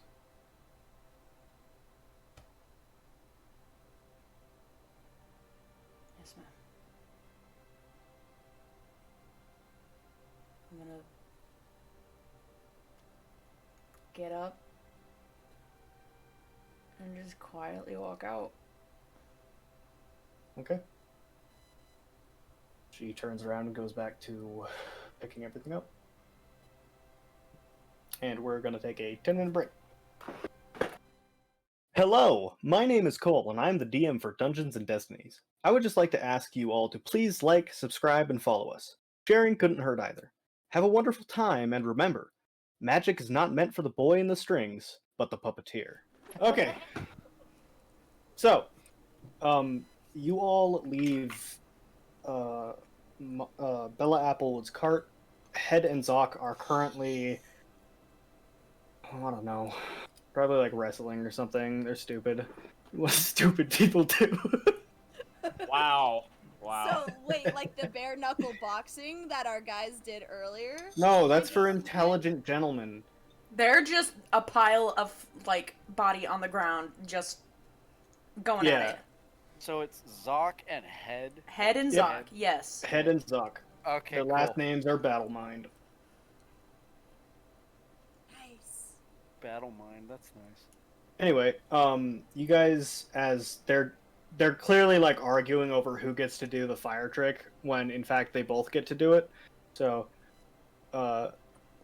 and right now would be about the right time for you all to go to the docks. Is Sybil at the docks? Because I was gonna ask to go talk to her. Yeah, sure, she'll be there. Why not? Fuck yeah, thanks God. Appreciate the retcon. Thanks, God. I guess Rue's just gonna kind of head that way, Okay. ignoring the wrestling orcs on the ground. Alright, yeah, Lothar's just gonna shout out both of their names and beckon them to follow to the ship. Neither of them cannot listen set- to you. Okay. Ship on fire. I wanted to see the flaming knife trick. Not fire the ship. Okay, Lothar just follows. Yeah, it's there as follows. Okay. Magnus? Magnus is sad. He follows. Okay. Okay. So, it doesn't take you long to get to the docks. The air kind of a bit cooler by the now open Laquarian Sea. People, you hear like shouts from deckhands still repairing boats and like faint sound of gulls off somewhere. And upon the deck of the ship that you will be boarding, you see Captain Daniel Freewind talking with Sybil, specifically talking about his newfound blood curse. And that's your segue, Cade. Thank you, appreciate that. Bo is gonna walk up to Sybil. Excuse me. Oh, hi, yes. Whoa. Hi, Philo Narav. I don't nice know to what see you happened. again. That- I don't know what happened. Okay. Yeah. How are you doing, Bo? I'm not good at all. Sybil, are you coming with us for this trip? I thought it would be better if I did not, considering she kind of like gestures to all of you and then gestures to herself. No, I get that. And besides, someone needs to be here to help take care of the new. Look, Sybil, I'm gonna be completely honest. I don't want to take my horse onto this boat. Can I Oh. trust you to? Can I trust you to take care of Dusty while we're all gone? Yes, of course. Don't worry. They were not out there starving for 3 days. Oh, thank God. As soon as everything calmed down, I went and brought them in. God, I totally forgot Oh, this okay. existed until now. Thank you. This means a lot to me, Sybil. Thank you. Yes, of course. She kind of like looks down and starts just twiddling her thumbs. You got something to say? All right.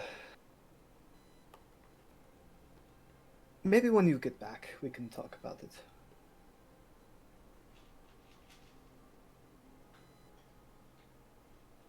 Okay. You say that as we're going to an extremely deadly island with waters that are literally called the War Wastes? Like, I appreciate the trust in me, but, I mean, if shit hits the fan, what are you gonna do if I don't come back? Kind of like looks at you in the eyes.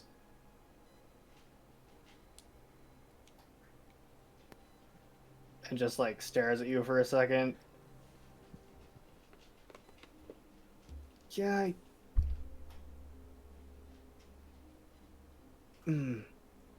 that's a good point. I know. Would you be able to and then she kind of just stops in her tracks for a second, and then looks at all of you. I trust that you will be able to make it back in time.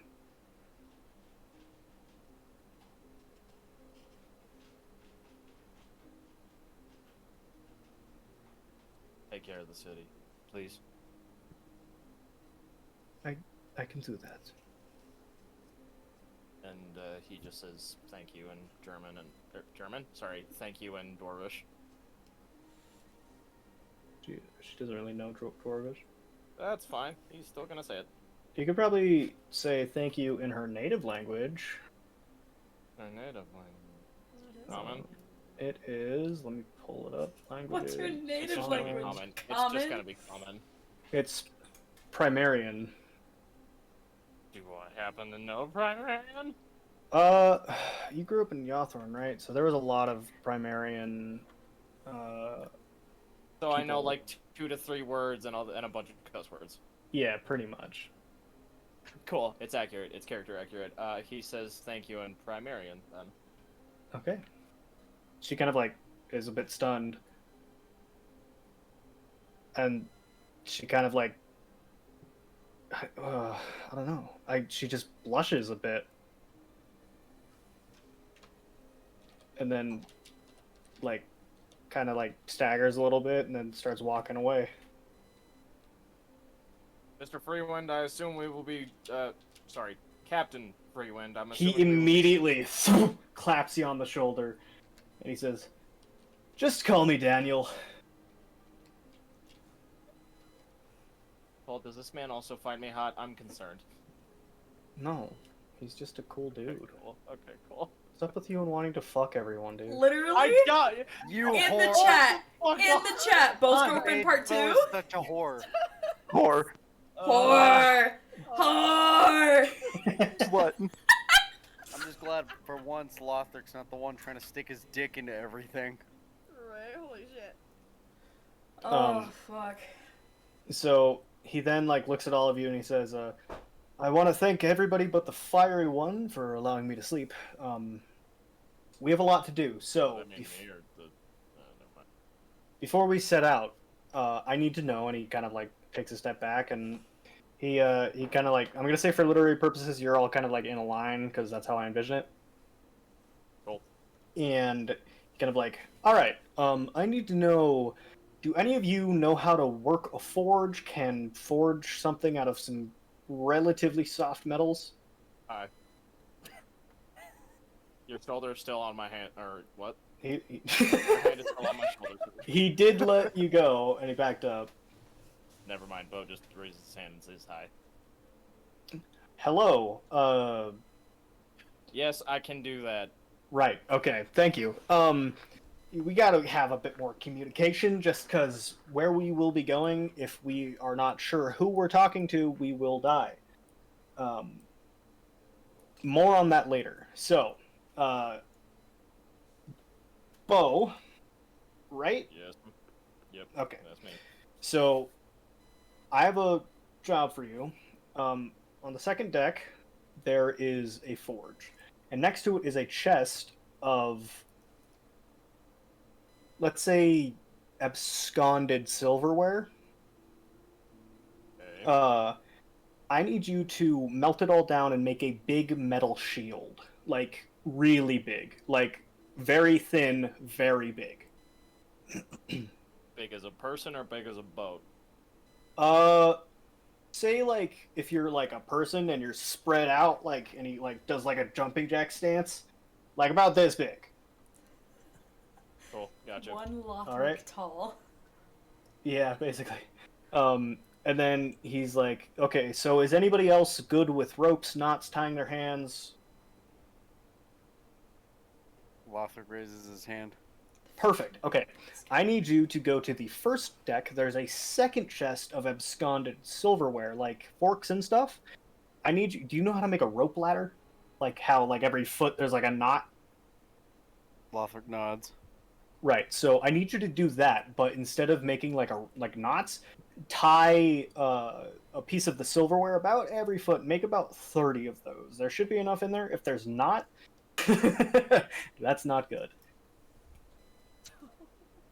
All right, I'm on it, and he goes down. Well, not yet. Oh, okay. Thank you for holding your patience. Okay, so Magnus, I know you. Tanaris, I know you. You're Rue, right? Yes, that's correct.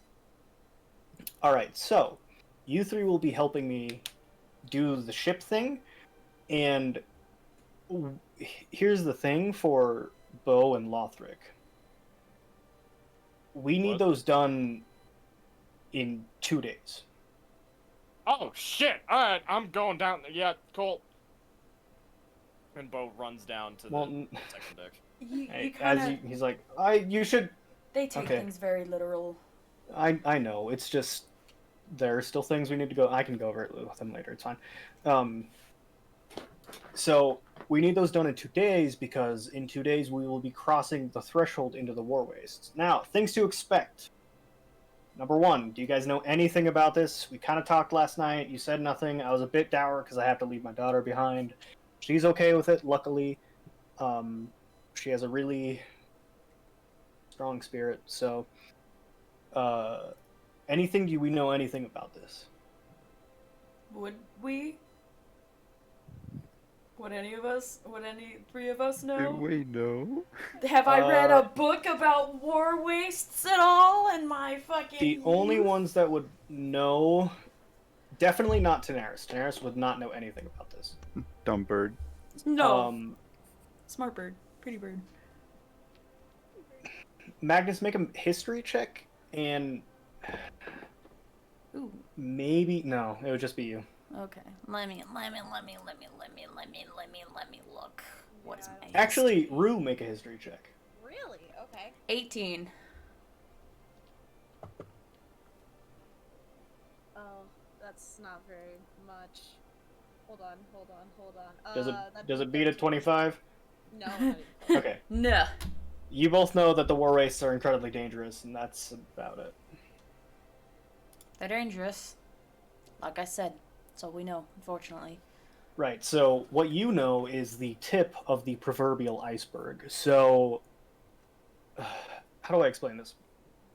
When we cross over the threshold, there are things to worry about and things to look out for, right? They're completely two different things. So, starting off, the creatures.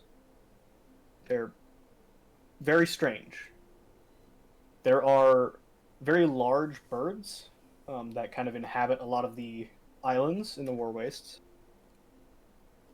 And there are these eels that produce like electric shocks, basically, like lightning, but it's smaller, I guess. Like, You see Tanaris' eyes widen. She's like, electricity? oh my Yeah, it's really weird. I'm gonna be honest. I don't know if they have like some magical property. Probably, honestly. But there's also this thing called. There's two things to watch out for. If we do get to the island, there are creatures. I like to call them crab people. Other people like to call them the carcinized. It doesn't matter. They are, I believe, well, when you talk to sailors who've sailed the War Waste and made it to Spectre Island and back, many of them say that these are the souls of people who got cast overboard. They kind of like turn into crab things and are nothing but bloodthirsty. So remember that, okay? Wonder if you could eat one. Anyway, great there's question. also this thing called chaos feeders. So what these do is usually they are invisible. Not a lot of people know about them. I know about them. I've seen one. Nobody else believes me, but if we want to live, you're gonna believe me, okay? What does one look like? I need an okay first. Okay. What do they look like? All right. He's staring at Lothar. He nods. It's got to be verbal, man. Come on. I said this before. Okay. Okay. All right. So, have you ever seen like a demon or an imp? No? Okay. Imagine a really small person with horns, but this one has like a dog face and is kind of fat. Little bit Okay. chubby. All right. Okay. What they do is at any point in time, if you try to cast a spell, they will mess with the spell. That's what the sand is for. Okay. So what we're gonna do is, as we're sailing and as he's talking, Bo, what are you doing? Oh god, oh god, oh god, I gotta do the, light the forge, get the flint and steel, okay, where's the chest? There's the chest, opens up the chest, pours, like, or as much of the silverware as he can into the warming up forge, and kinda is just pacing. Okay. All right. So as you're doing that, he's like, so the war waste is very strange. Any alchemical magic you try to do will be changed in the future, like not in the future, but will be changed, right? So, have any of you? Do you know what a cannon is? Yes, I know what a cannon is. Great, perfect. You can man the cannon then. Um, basically, there's an alchemical formula, right? You know, bit of science, bit of magic.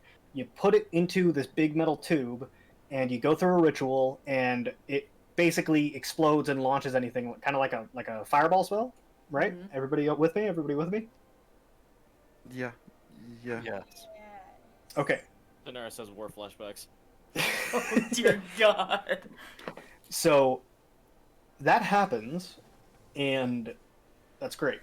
And say you want to brew like some acid or a potion or anything alchemical. The War Waste has this great thing where it just changes it. So I figured out, me, Daniel Freewind, and he points to his face, and he kind of like straightens up a bit, that sand works the same as gunpowder in the War Waste. It also works as a great deterrent for chaos feeders, maybe. I haven't tested it, but I'm sure if you throw it in their eyes or something, they'll piss off, right? Magnus Everybody is with gonna me? look at Pocket Lothric and sand. go, pocket sand. We're basing this on a theory, though. Okay, when was the last time you sailed the War Waste? Oh, right. Brew, just listen to the sailors and their shit because we don't know shit right now. I don't expect a lot here, but I need trust. Do you trust me? I trust you to not kill us, frankly. That's great. That's great. Do you trust me like Magnus trust me, Rue? Sure, yeah. Okay, so, does anybody here have a crossbow? Know how to use a crossbow? Bo does. Point Damn it! down Okay, below. well, I'll probably have to get with him later on that. So the silver is also really good. This is your job, Lothric. The silver, much like iron, acts as like a magic deterrent, except if we were to use iron, we would take 3 months to get there because we would be so way down, right? So the silver acts as a way to kind of deter the creatures, but also, Magnus, you're going to be firing that cannon a lot to make sure we're not sailing into something solid, and you will see what I mean. I can't describe it until you see it, okay? Is this invisible thing that you were talking about? Or Yes, okay. sort of. It's visible. It doesn't matter. But when we're in it, we won't be able to see each other, okay? So we need to have a good way of communication. We're going to be working on that for the next couple days, all right? It won't be until about 4 days, and then the voyage should take about 2 weeks to get to Spectre Island. Understood. Okay. Has everybody got it? Got it.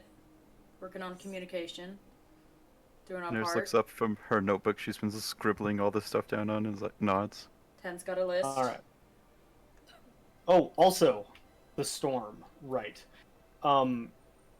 Spectre Island's got this cool thing, so does the War Waste. There is a perpetual storm, magical storm, over it constantly forever, apparently. It doesn't go away, at least I've never seen it go away. And if you get caught in it, there is a very slim chance of survival. So we need to do our best to keep our eyes on the skies, okay? You got it. Okay. How would we avoid a storm that big, though? That's a great question. And I'm still kind of working on that one. That's comforting. Okay. All right, cool. Any questions? Not particularly. Do we have any What about other you? crew that we have to meet, or Nope, it's just us. cool? Got it. So, like I said, we're going to be relying a lot on each other. Cool, let's Sea of Thieves with some... It's Sea of Very- Thieves with a bunch of magical assholes. And a All right. cowboy for the And bunch a of magical cowboy. assholes. And a cowboy. So, for the first day or two, I'm going to be using a lot of lingo. I don't expect you to pick it up immediately, but I will be shouting at you. If you have a sensitive disposition, I suggest that you tell me now so I can try not to upset you, because I think you would probably kill me. I would watch out for Bo. He's a little off at the moment, and maybe Rue. No offense, but like, No, I'd be okay. okay, cool. All right.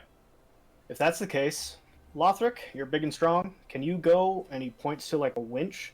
Can you go turn that winch until you hear a chuck-a-boom? That's going to be raising anchor. Of course. And Lothric goes over to the winch. All right.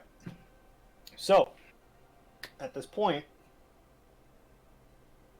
if this were like a video game, this would like be the point where it comes up with a screen like, "Are you sure you want to leave Act 1 or something?" Yeah. Oh, So, God. is there anything you guys want to do in Reliquary before you leave? Not in Reliquary, but Bo is eventually going to come up after waiting for the forge to heat up. Can I? Uh, My answer is yes, but can I go down to Bo's forge area and just kind of like...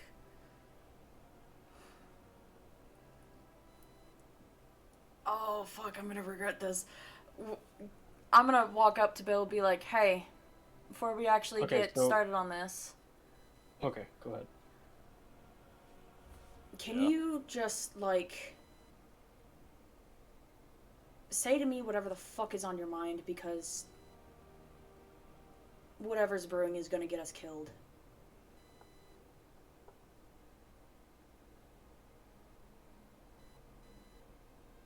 Magnus? And don't try to shit me out of this, because I can literally feel you staring daggers at me since last night. I'm upset at you for not telling us the complete truth. I'm upset that your friends woke me up. And I'm upset about a lot of things. But for now, we can talk about this later, because we got work to do. I'm sorry for being so upset at you. You are my friend. But now is not the time to have this talk. You sure? Because we're about to be on a boat together for the next 2, possibly 3 weeks. And we will find a better time, Alright. whether it be on this boat or not.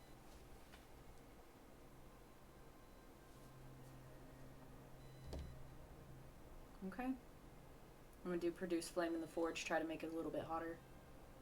It does nothing. Okay, I figured, but you know, just trying to help. Fuck So, me, I like, guess. Magnus, you very awkwardly, like, kind of... And then, like, It's add already- a little it's bit. already Toss too flame. hot. I know. I'm trying. And then there's... As the anchor gets raised. And Daenerys, Rue, and Lothric, Daniel kind of walks up the steps and goes behind the ship wheel. It's like, all right, that thing, pull that rope. He points to your room. Rue kind of turns and like looks towards the specific rope he was talking about and grabs it and pulls it. How hard do you pull it? Not as hard as possible, but she gives it a good tug. Okay, it does nothing, and he's like, no, you gotta like put your weight into it. Alright, she puts her whole Ruasi into pulling. Ruasi. That Al Hardasi. So as you pull it down, you hear as the sail begins to unfurl. It's like, what? Stop! She like almost like drops the rope. Okay, and it and like you see, it's like the sail is now about quarter mast, which is like it's almost completely unfurled. And he's like, okay, now pull it really quickly before we crash. She No. Grab the other side and pull it quickly. Rue like jogs over and she like pulls it really quickly. Okay, and it. Good night, Cole. Night. Love you too. Zoe says night. Good night, Cole's dad. Good night, Cole's dad. They all say good night. Good night, Cole's dad. New segment of Band of the Wild Storm. Good night, Cole's dad. Good night, Cole's dad. And it kind of gets pulled back up, and instead of you like as you unfurled the sail, you felt the ship lurch a little bit, and now it's kind of not going as fast, and he starts turning the wheel, and you all begin to set sail away from the town of Reliquary. Lothric, as you kind of look back at the town of Reliquary, you see two figures on the beach, Head and Zoc, both carrying flaming torches. Oh. And they're both kind of just staring at you. And like you watch as like Zoc puts his head down, and then Head looks at him and nudges him, and then he looks up, and they both kind of exchange a glance, and then they begin to juggle. The biggest grin ever goes across Lothric's face. And he as waves. as they juggle, you watch as the fire like goes through the air, and you can tell that at night this would be a much better trick. But the way the flame catches in the breeze as it tries to blow itself out from the speed at which they are throwing and tossing the two various torches into the air, you watch as the smoke kind of rises from them. It paints this picture almost. It's this moving figure, almost three-dimensional, as they expertly toss and throw and toss and throw and grab and throw and toss. And it begins to take the shape of a sphere. And as you begin to sail further away, them getting further away in the horizon, you watch as the sphere begins to condense to a square, then to a triangle, and then they both catch it and take a bow. You just hear Lothric yell, "Yes! Perfect!" as loud as he could fucking yell. And you hear in the distance, What's your name? Tony! Fuck you, Tony! What's your I name? love them. Zeke! Oh. That's so cool. okay, so, no random encounter table yet. Is there anything you guys would like to do while you're on the ship for today? Can I ask Daniel? Can you what? What's his name? Daniel? Daniel Freeland, yeah. Okay, can I ask Daniel what the candles were for?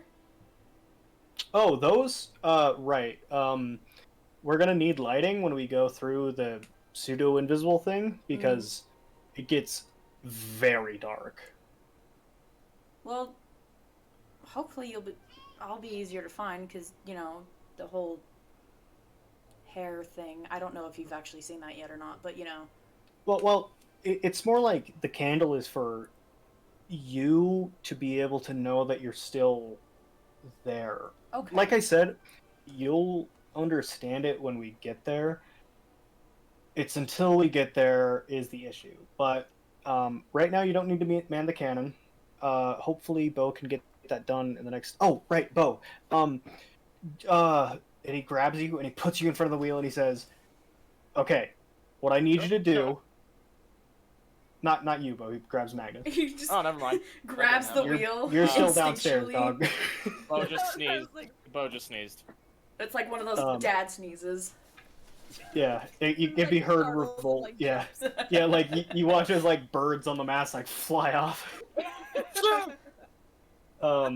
He grabs you, Magnus, and puts you in front of the wheel, and he says, "Okay, you see how this?" And he points to, like, in front of the wheel. There's like this almost orb of water. And he says, "You see how it's like slightly pointed that way? Uh-huh.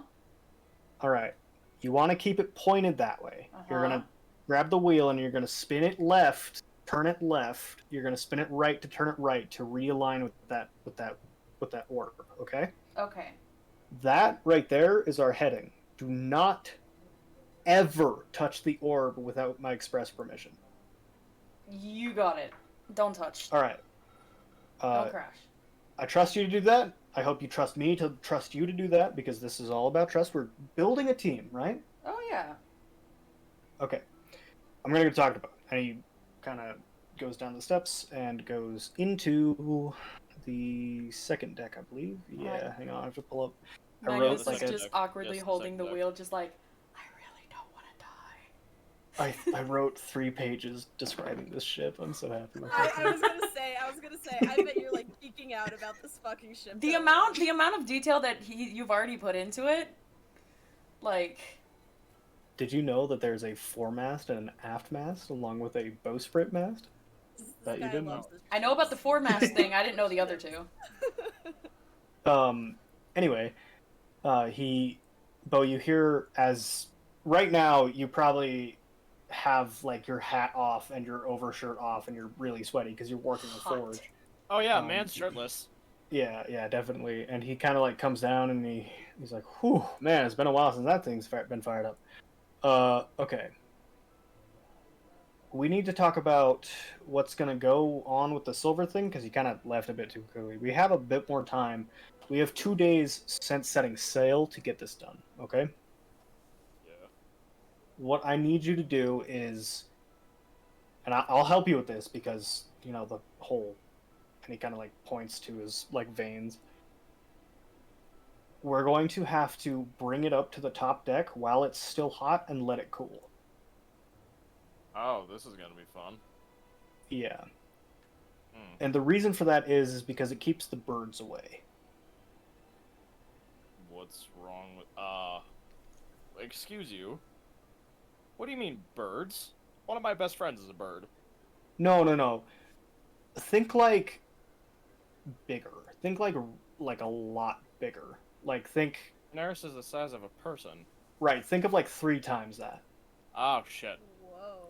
Yeah, they're large birds, and I'm not saying like Daenerys isn't a person, right?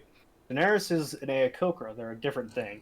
These are birds that are large. Were you here for the whole like thing with all the creatures and stuff? That's not specific at all. Were you explaining something? What are you trying to say? Yeah, I was explaining stuff, and then you bolted down here and kind of. Yeah, because you told me I had 2 days to melt a Right, ton but of silver. look, man. I mean this without any intention. You gotta cool it, all right? You're jumping the gun here. No, he wouldn't say that. What would he say? You're jumping the bolt here. Oh. All right, you're getting too far ahead of yourself. You're not. Normally, you wait until the warnings and then you do the thing, right? Depends on the warning, but yeah. All right. So, basically, they're big birds. There are these things that have like dog faces. They're usually invisible. Nobody else sees them. I see them. You should see them if they show up. Don't cast any magic when they're around. They'll fuck it up. Spectre Island has crab people. Only thing you need to know about them is they're really mean and bloodthirsty. And there are eels that generate like lightning but smaller. Got it? The fuck is an eel? It's like a really long fish, I guess. It's like, can I? Thinking about it, I don't think I know how to describe an eel either. Okay. Third T-shirt, gunning. What's an That was eel? It's like a beautiful. really Fuck is long an eel? fish. Long fish. Ardor is a volcano. No. And then like if you touch it, it'll shock you. But don't worry. I think the name of them is Kendall's small eels. So from the name, they should be relatively small, but that also might be like a sailor joke, and they're huge. So it's a toss-up. Sailor joke, big pee-pee. Hey, cool. Apologize for jumping the bolt. It's okay. I feel like I'm forgetting something, but Crossbow thing, the crossbow thing, the crossbow thing. he's doing that in character. Oh, never mind, Cole. I didn't say anything. What are we talking about? And he, right, okay. I think that's everything. So just let me know when you've got the thing done. There should be like any kind of gestures to the deck. There's nothing else in here other than like the 3 support pillars for the mast. Like I think that should be enough room. If like you also got to take breaks. So like drink some water. We have a bunch of water barrels up there. Should be all fresh. Is there anything you need? Let me. How many? Do you happen to have any crossbow bolts on the on deck? Oh. Great. We don't. Do you have crossbow bolts? I have 17. Yeah, and Bo points over to like the pile of his poncho, his shirt, his sword, and his crossbow, and the His the pile pouch of of shit. bolts. Okay. So great thing about the crossbow. Because you know how to use it, I'm guessing, because obviously. Yeah. Would you be willing to, whatever excess is left from the silver, if there is any, make some silver tipped crossbow bolts? Ah, cool. It's that kind of mission. All right. Yeah, I just yep. kind of want to see if it kills the feeders. Yeah. I'll Oh, be right. sure. Also, about the feeders, throw sand in their eyes. I want to see if that works. Like pocket stand. We have on the first level there are like some barrels of sand. All right. I don't know why we are using tactics that 4-year-olds and Solila use to fight each other, but all right, cool. Well, to be honest with you, I still am unsure what they are. So Oh, great! It's all experimental. yeah, Next basically. thing, next thing you're gonna tell me is that I can't brew any potions. No, I'm still sure you can do that. Okay, good. All right. Well, good talk. I'm gonna go up there. All right, see you, Captain. Call me Daniel, and he starts walking up the steps.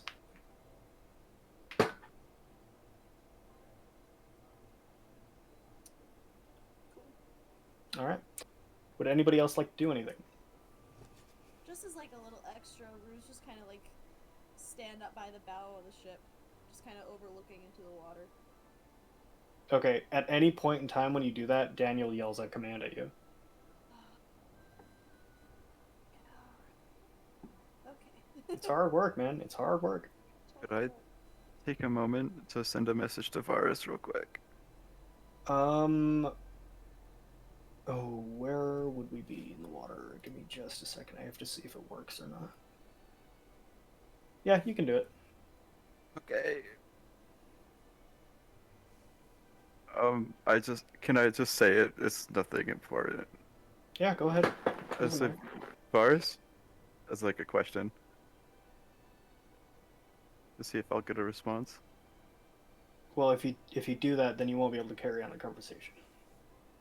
Oh, it has to be It's Okay. it's one message per day. Yeah. okay. Brother, I heard briefly about Electi. Please let. I said no, please. We're heading to Spectre Isle. That's it. Hey, yeah, no problem. Spectre Island sounds interesting. Keep me informed. Perfect. All right. So you guys continue to sail for a while. Rue, you kind of like you work in shifts, about 4 to 5 hours. Um, like Lothric, then Magnus, then Rue, then Tanaris. Well, Bo forges ahead, and Lothric, in your off time, you rope together these ladders of silverware. Correct. And I do have a question. go ahead. So, with that spell scroll, um, it's a scroll of sanctuary. Does that have the same properties as the spell? Like exactly? Yes, it is. It is just a one-time use spell of Sanctuary Okay. first level. Okay, it only lasts for a minute. Okay, cool. All right. That answered my question. Thanks. So with that, the day comes to an end, and you may all take a long rest if you want to. Yes, please. Yeah, Bo's taking I guess his night's break. I don't know. Oh, are you staying up all night? I'm not staying up all night. Like once someone comes down and says, "Hey, you should go to bed," Bo does that. Okay. Eventually, you watch as you're working, as you're like cooling and hammering and reheating and cooling and hammering and reheating. Um, Daniel kind of like comes down the steps and he's like, "Hey, it's pretty late. You should probably take a break." What time is it? I don't know. I can't really see the sky right now, but it's probably pretty late. All right. Do we have bunks, or I guess I could just sleep down here. Yeah, no. First deck level, there's some cruise chambers. Thank you kindly, Daniel. Yeah, no problem. Uh, by the way, if at any point there's something that goes wrong, you'll hear a bell ringing. And that'll be me kind of telling you guys. It's a lot louder than the voice, so. I kind of figured there would be some oh shit signal. Right. Okay. Have a good night. You too. And Bo goes up to the bunks, right? Yeah, bunks. Yeah, so the second level has a bunch of like crates of food and water, and there's some like swinging bunks tied to the masts. Um, yeah, everybody else is probably already asleep. Mm-hmm. Bo is going to make himself a plate and get a cup of water, eat and drink, and I guess wait until someone gets up, or I don't know. He's just gonna kind of sit there for a little bit and then eventually pass out. Okay. So the day is new as you all awaken, and that means that the timer is up. God damn it. So let me clear that. The timer? Yeah, there was a We've- timer. Oh, fuck. Why am I the And, only one that pays attention to that? Nothing of interest happens during the day. So if there's anything you guys want to do specifically, let me know, and if not, we'll continue sailing. Let's just continue sailing. All right. I'll ask maybe all of you give me like a strength or dex roll, your choice, just to see how Okay. well you kind of man the ship. I'll do strength. 17 decks. I want to do Okay. strength as well. 19 dexterity. I got a Yeah, I can't really tell. Yeah, that's a 13. The lightning bolt makes it look like an 18, but it's not. Yeah, it's a 13 on strength. 12. 9. Okay, so at one point, Rue, you're kind of like securing the rigging, which is like these big rope nets on the side of the boat that lead up to the top mast, kind of secure the mast in place. Securing the rigging means like just making sure it's tied down. And as you're doing it, you kind of like, oh no, what you want to do is you want to take the rope and put it over the other hand to make sure that the knot is tight, and he kind of just helps instruct you as you go along. And because of that, nobody got lower than a 5. I'm gonna put a point into you all learning how to sail a boat. Yay. Cool. Oh. Sweet. Cool. So if by the end of this you will all become proficient in water vehicles, if you're all, that's fucking if you all do cool. well enough, because it just makes sense, right? Magnus is gonna become a fucking pirate. Here we go. All right. So, don't remember where we left off. New day. New day. Yep, new day. Yay. All right. So you guys wake up, and for the most part, despite most of you fighting life-threatening battles quite a bit, trekking miles across stretches of land, hoisting pounds and pounds of gear, somehow you still are all very sore. You worked muscles that you didn't even know you had yesterday, and they are burning. But as you inevitably have to move anyway, and Daniel orders you around today, you feel that soreness begin to lessen a bit as you use those muscles more and more. And Bo, you're probably about, I want to say 3/4 of the way done with this big sheet of metal. And Lothric, you probably finished yesterday because you are really just like, Secretly into BDSM, but it hasn't told anybody yet. yeah. What the fuck? Wow. No. I mean, No. it's kind of obvious, but like, fuck. Lothric, you probably have a lot of practice doing very menial jobs like this, being in the army that you were.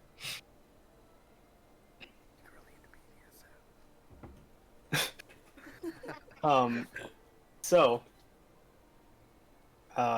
is there anything you guys want to do in particular today, or should we move on to the big thing?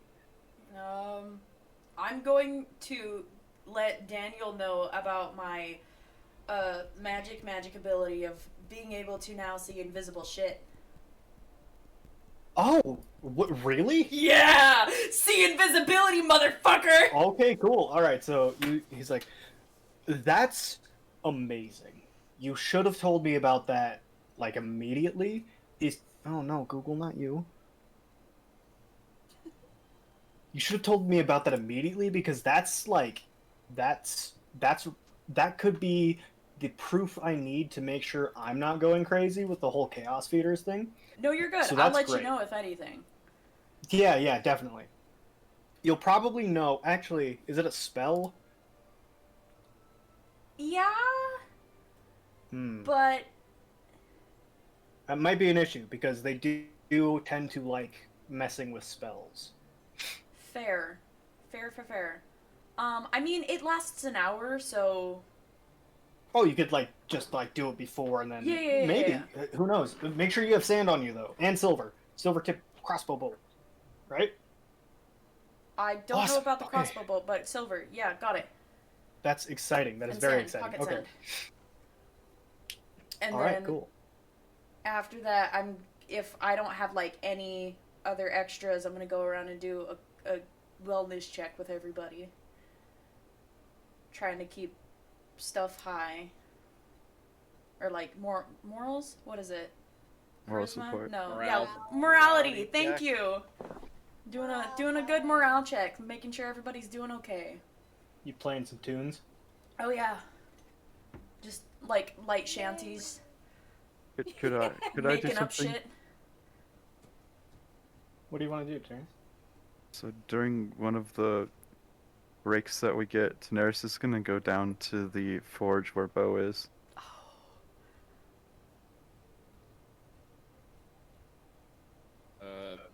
Hi, Daenerys, what can I do for you? Just thought I would drop in and check on you. Don't seem to hear from you much nowadays. Yeah, that's fair. If I'm being honest, I'm kind of upset. And Bo is saying this all as he's like hammering and Yeah. melting. Ching! Yeah. Ching! Sweat dripping down his muscles. Oh yeah. Sweat dropping down them cowboy abs.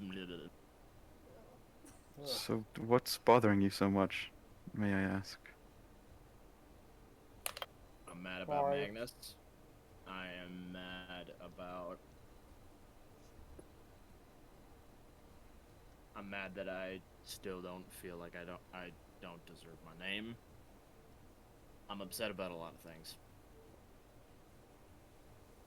See, oh, Bo, and she kind of paces a little bit.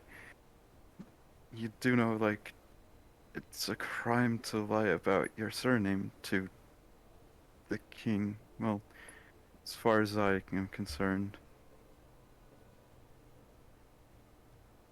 You upset at me for not telling you my last name?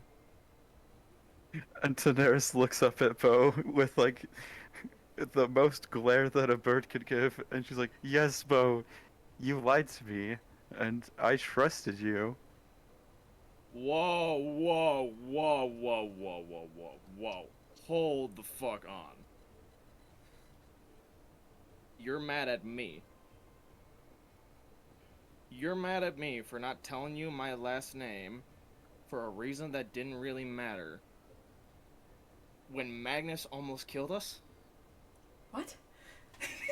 You're upset that a farmer who pretty much came from nothing, mind you, no official titles other than the one that you gave me.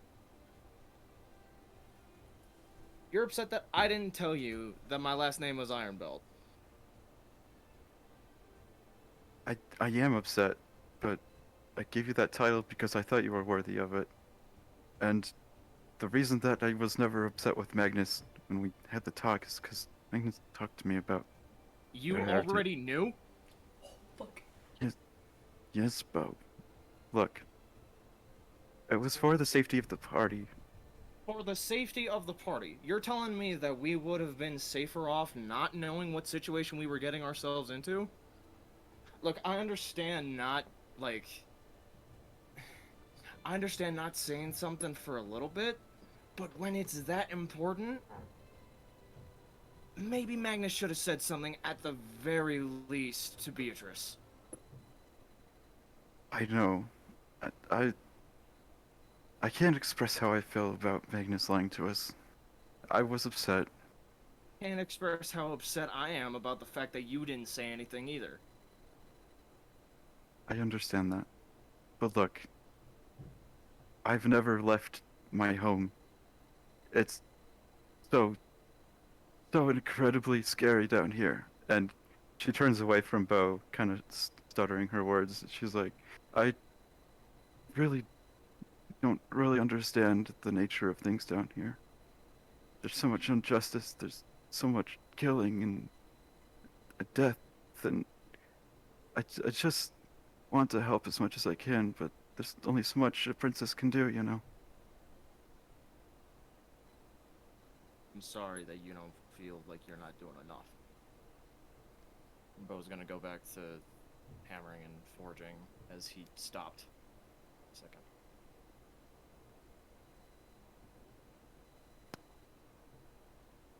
Daenerys just leaves.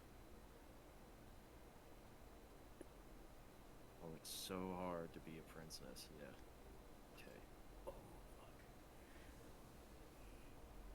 All right. So, the day wears on, and though you finish the large metal disc, and as it is still cooling, Daniel comes down. Daniel, the man I wanted to see. Come on. It's about, the silver's about done. All right. Okay, and he walks over, he grabs it with his hand and begins to lift it. Let's go. Do I need to make a strength check or anything? No, this is with two of you. You should be fine. It's still like almost glowing. He doesn't seem perturbed by it. It fucking hurts like a bitch for you, but he doesn't. He seems fine with it.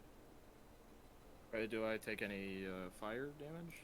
No, it's not like life threatening. It's just like this is really painful. Ah, okay. It's like boiling hot water. Cool. Yeah, exactly. It's like And you Mexican guys, mom hands. Oh He- God! Oh no! he's just grabbing it and just pulling it up straight face. He's like, so how long? How do you know how to forge? As he's walking backwards up the stairs with it. My pa taught me. Oh, really? What form? As he, Dwarvish. And Bo's lifting it up with him, I'm assuming. Is that what he's doing? yeah. As you guys kind of pressed it over through the single opening into the brick quarters, and you move it on. You hear the board, the wet sea board, the wet seawater on the floorboards of the ship begin to sizzle as you push it over. Really dwarvish. Like, Yeah, my pa was a dwarf. and he kind of like looks at you and looks up and down. He's like, Adopted. ah. But okay, because we're done with that, I'm gonna go get my crossbow bolts. I will be right back. Yeah, good point. And he runs off and eventually comes back with his pouch. All right. So, the day will come to a close unless there's anything else you guys want to do. Nope. No. How many silver bolts do I get? Add 3. Okay. I'll say there's about 3 left over. Okay, so you all begin and settle in for the night, and about 2 in the morning, you hear ding ding ding ding ding ding. Get everyone up! Come on! Who kind of like starts up and she like kind of half jogs to the deck. Magnus Okay. got up and booked it as soon as he heard that bell.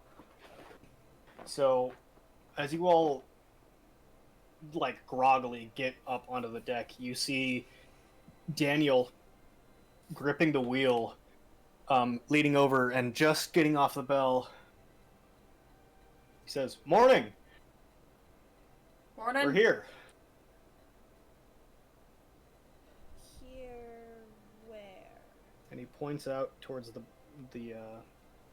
bow of the ship, the front end. And she looks. As you all look, you see in front of you the water where it's been kind of greenish blue enters a dark blue. The waves seem a bit rougher as it goes out further, and a thick, dense layer of fog covers on just over the horizon, and you see just a little bit in the distance small black clouds. You're not close enough to where you saw the vision yet, but you can tell that you'll get there soon, Lothric. He says, "Okay, so from this point forward, in about 3 minutes, we're going to be sleeping in shifts. Everybody okay with that?" Nothing we're not used to. Yes, sir. Okay. Here we go. And you all, as the ship begins to pass that threshold, you feel something static in the air change. Normally you feel, when you get into the open air, fine. You feel good even. Something about the area that surrounds this island feels like it's like almost as if the air has been split into 2. It's not harder to breathe, it's not harder to function. It's almost stale in a way, despite the wind and moving waves.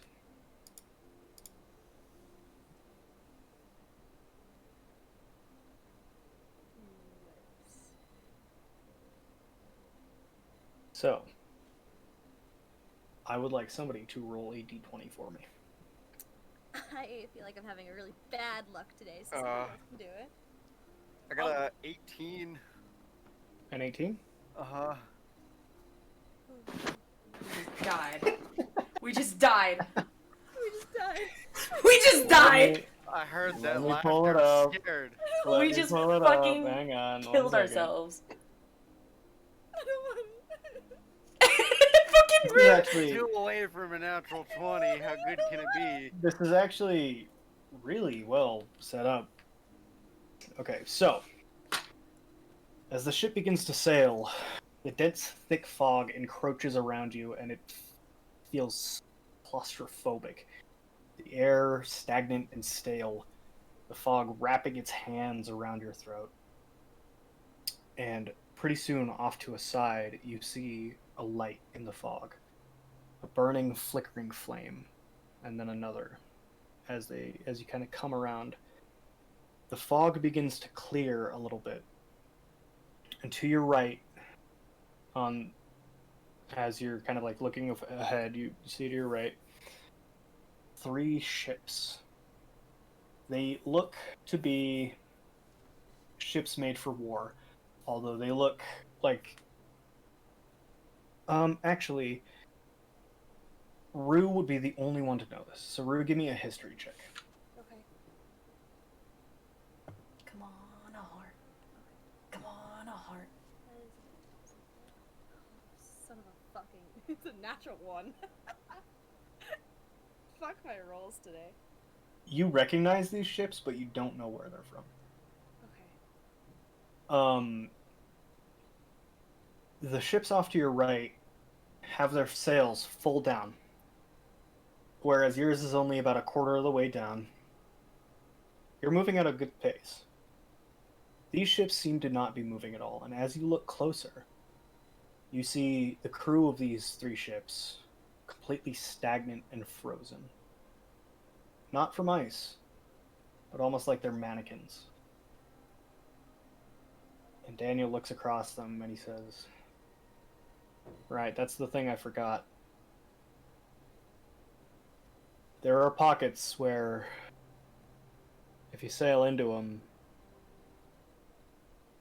it just stops." And then he kind of like walks down to Bo. He says, "Can I see your crossbow?" Absolutely. And I hand it to him. He loads a bolt. He takes aim and he A regular one or a silver or one? a regular one. Okay. And he watches the bolt whistles through the air. And as it gets close to the ship, it just stops midair. Oh. Okay. It's not good. No. It just looks really uncomfortably at the ship and at the frozen arrow. Now I've heard that the people there are completely and entirely sentient for the entire experience. It's like a never-ending hell. There's no way we could get them out, is there? And kind of like looks at you in the eyes and he says, "Why do you think the other 2 ships are there?" Fair enough. Can I have that back, please? Yeah, here you go. Thanks. So the way we're going to look out for those is at any point in time, if you don't see fog anywhere, there's going to be fog around us, but you notice how there's no fog in that specifically. It's almost like a clear dome from where you're looking at it. Yeah. That's how we know. So let me know if you see one, and I'll try my damnedest. Gotcha. Alright. You got Alright. Can I do a perception check other than from that one area? Is there any others like nearby? Yeah, roll a perception check. I'm gonna go ahead and try and do the same. Alright. There's 13. You don't see any others. Okay. Yeah, 11. I don't. Okay. So he kind of goes back up to the wheel, and is there anything else you guys want to do today? No. Going around doing my wellness checks again, making sure everybody's okay. Okay. Tanaris, how you doing? Doing all right. Strange out here, you know. It's different than other open oceans, but I think it would be worthy of extensive research. oh yeah, I think you would have a heyday out here with a whole team. Oh, for sure. I need to. I've been writing everything down. Don't even worry. I'm gonna go over to Rue. Daenerys, there's also. You studied a lot of magic. You've studied almost every form of magic. For some reason, you've never heard of this place. And you don't know why. Like never in any book ever. Not any book, not any lecture, not in any scroll. How interesting. Okay. Continue, Magnus. I'm gonna go over to Rue. Alhart, you doing okay? I'm fine. Ready to get there.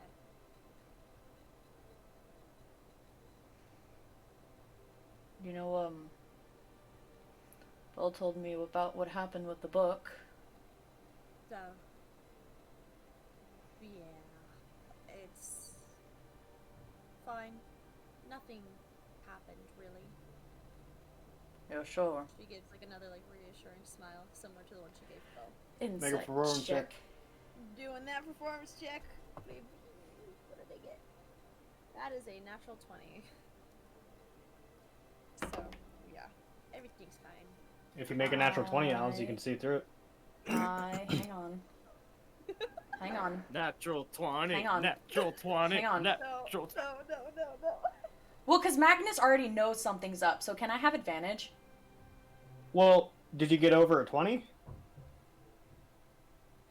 I'm still doing addition. I What'd you got roll? a dirty 20. That doesn't beat a natural 20. I'm I sorry. know. Oh.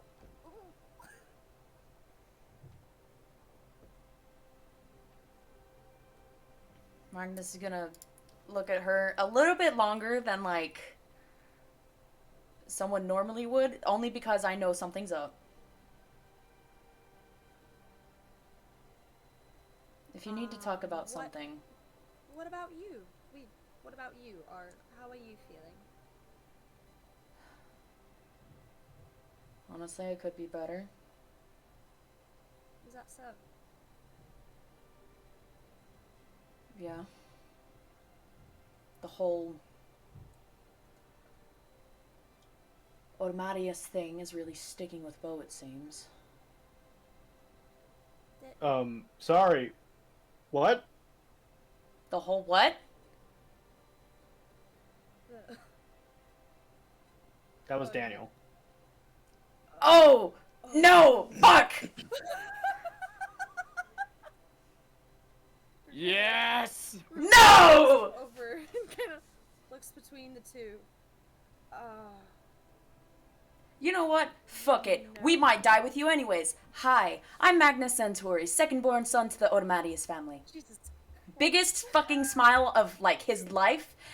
Cause, you know what? Fuck it. I don't care anymore. And he's holding out his Right. hands. He kind of like takes her hand. Is that gonna affect your ability to sail? No, why would it? Then I don't care. Exactly. Anyways, Bo's hanging on to it for fucking whatever reason. He did seem rather upset for a reason, I guess. Hey, question. Like, If you're a understand. part of the Odiumatius family, does that mean that you could like enchant something? I didn't mean to interrupt again. No, you're good. I've actually, like, kind of tried. I haven't tried recently. It'd be really cool if I could. Yeah, I was just sorry. Go ahead. I'll. No, you're good. Hey, look at that. That's more fog. I'm gonna go ahead and make another perception check. Thanks, Daniel. Natural fucking 20. You don't see anything. Oh, good. He did seem rather upset for a reason. I suppose I couldn't understand. I never really bothered knowing about the family, so no offense. No, I'm taken. There's a lot of dark history with the Odomatius family, unfortunately, but I'm sure we'll get into that suppose. another day. But you're not bad, are you? I'm gonna give her the. Really? Do I seem bad to you, Rue? Not so far. Well, I hope it stays that way. Just don't kill any of us, and I think we should be fine. Yeah, that's the plan. I'll talk to you later. Gonna go. Go look back out at the fog. Gonna The fog. do a wellness check. Gonna do a wellness check with Daniel now. Any other weird Automatius questions, Home Slice? Get them out. No, it was just that one. Honestly, I was thinking, right, like, if you're a part of the Odiomatius family, you know, and you could like enchant things, just hypothetically. He's like leaning up against the railing of like the thing. His arms a little bit crossed. He's doing that fuckboy stance of like, Do you think you would be able to enchant yourself to make yourself no longer a part of the Odiomatius family? Because I'm assuming you don't want to be I'm out a here part of that for- whole thing because obviously you chose a different name. Mhm. Unfortunately, that's not technically how that works. I mean, why not? Like, I have an enchantment, I think, on me, and I can make fire come out of my blood. So, you guys have never heard Magnus talk about, like, enchantmentry and shit? He goes into excruciatingly detailed, like, regurgitating information. I'm gonna stop you right there. Mm-hmm. That sounds boring as hell. It is. I'd rather look at fog. Yep. Let me know if you have any more God damn. questions. Yeah, no problem. Hey, how you doing? Honestly, he shrugs. And he has, All like, right, well, a half-assed smile on his face, so he shrugs. well, I'm not gonna kill anybody or anything, but, you know. Well, I would hope not, because if that happens, then you go down too. So, Oh yeah, throw me overboard, I don't give a shit. can you tell Lothric to affix those things he made to the rigging? Yeah. Do you need it on any kind of, like, specific side, or... No, it just needs to be, and he kind of points out to you, it basically needs to encompass the first half of the ship. Okay. I got you. Do your thumbs up, walking down the stairs, going over to Lothric, doing a wellness check. Lothric, you doing okay? Yeah, what's up, Magnus? Just doing check-ins, making sure everybody's feeling alright with the whole storm thing. I'm gonna just look at the clouds and the fog and everything and just...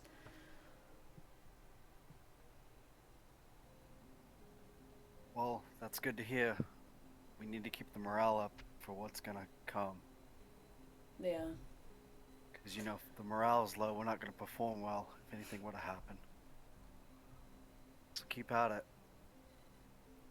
I know that everybody's not exactly pleased at the moment, but we'll cross that bridge when we get to it. Right now, let's just focus on getting to the island. Yeah, seems like a hell of a bridge, though. Anyways, Daniel said to string your silverware chain rope thing to encompass, like, the front half of the ship, if that makes sense. Okay. So Yeah. just attach it to the rigging, make sure it's, like, even on the front of the ship. But you're doing okay? Yeah, I'm doing fine. Just really wanting to get back into it, you know? Alright. Thanks for checking on me. You got it, bud. Smack him on the shoulder a little bit. Go over to Bo. Bo, Agnes? I'm assuming he's leaning up against a railing, right? Like, Yeah. how is Looking up Cowboy at the fog. positioned? Okay. Go up next to him, lean against the railing, arms crossed, elbows on the railing. You doing okay? Not exactly. No. That's So true. Daenerys knew, huh?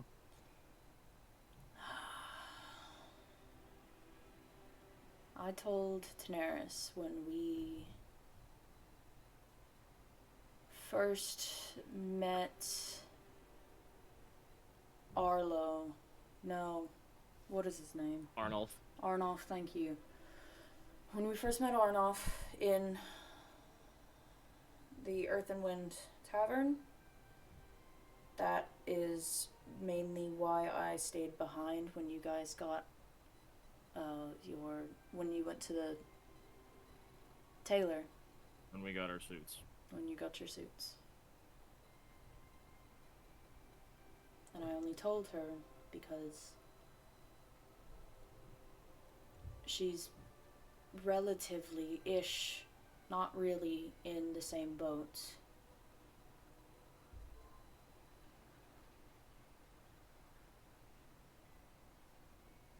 Magnus? Yeah. You remember when I said whenever we were in that church? When I burst out?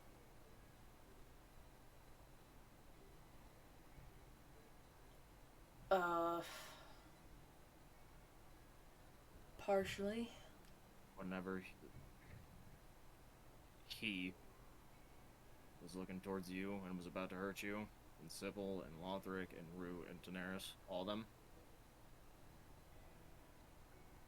Oh, is this the part about you loving us?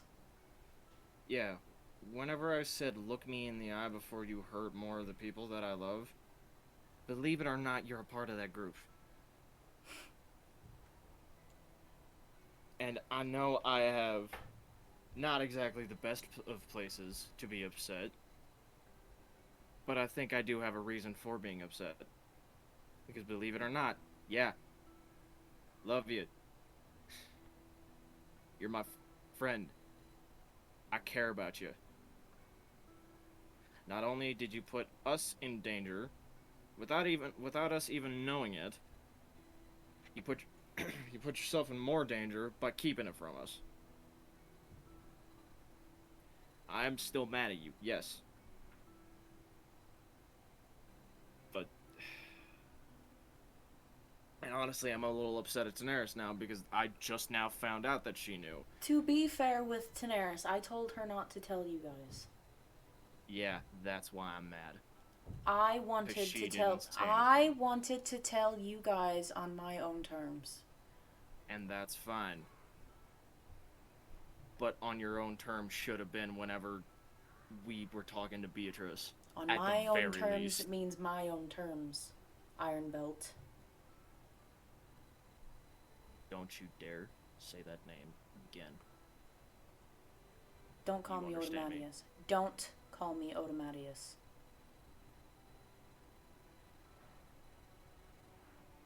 Fine. Then fine. Make better decisions.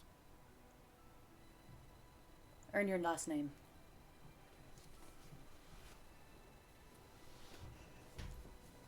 As you two come out of the discussion, you hear a faint voice on the wind, and you've been in it. While Rue and Daenerys scramble to try and fulfill the order that Daniel is giving, you two have been arguing. And Magnus, what he's yelling hits you, and he's yelling cannon. And as you all look up to the front of the ship, you see a massive island, and you are headed straight for it. I'm running over to the cannons and Oh shit. As you sprint towards the cannon and try to begin to get it loaded, you all watch as the ship gets closer and closer and closer, Hang on, I have to do something really quick. Oh god. Oh god. Okay. Gets closer and closer to the edge of the island. You see the beach, the grains of the sand. You see trees and foliage as Daniel screams for you to fire the cannon. You haven't loaded it yet. And before you can even attempt to, you hit the island. And everything goes dark.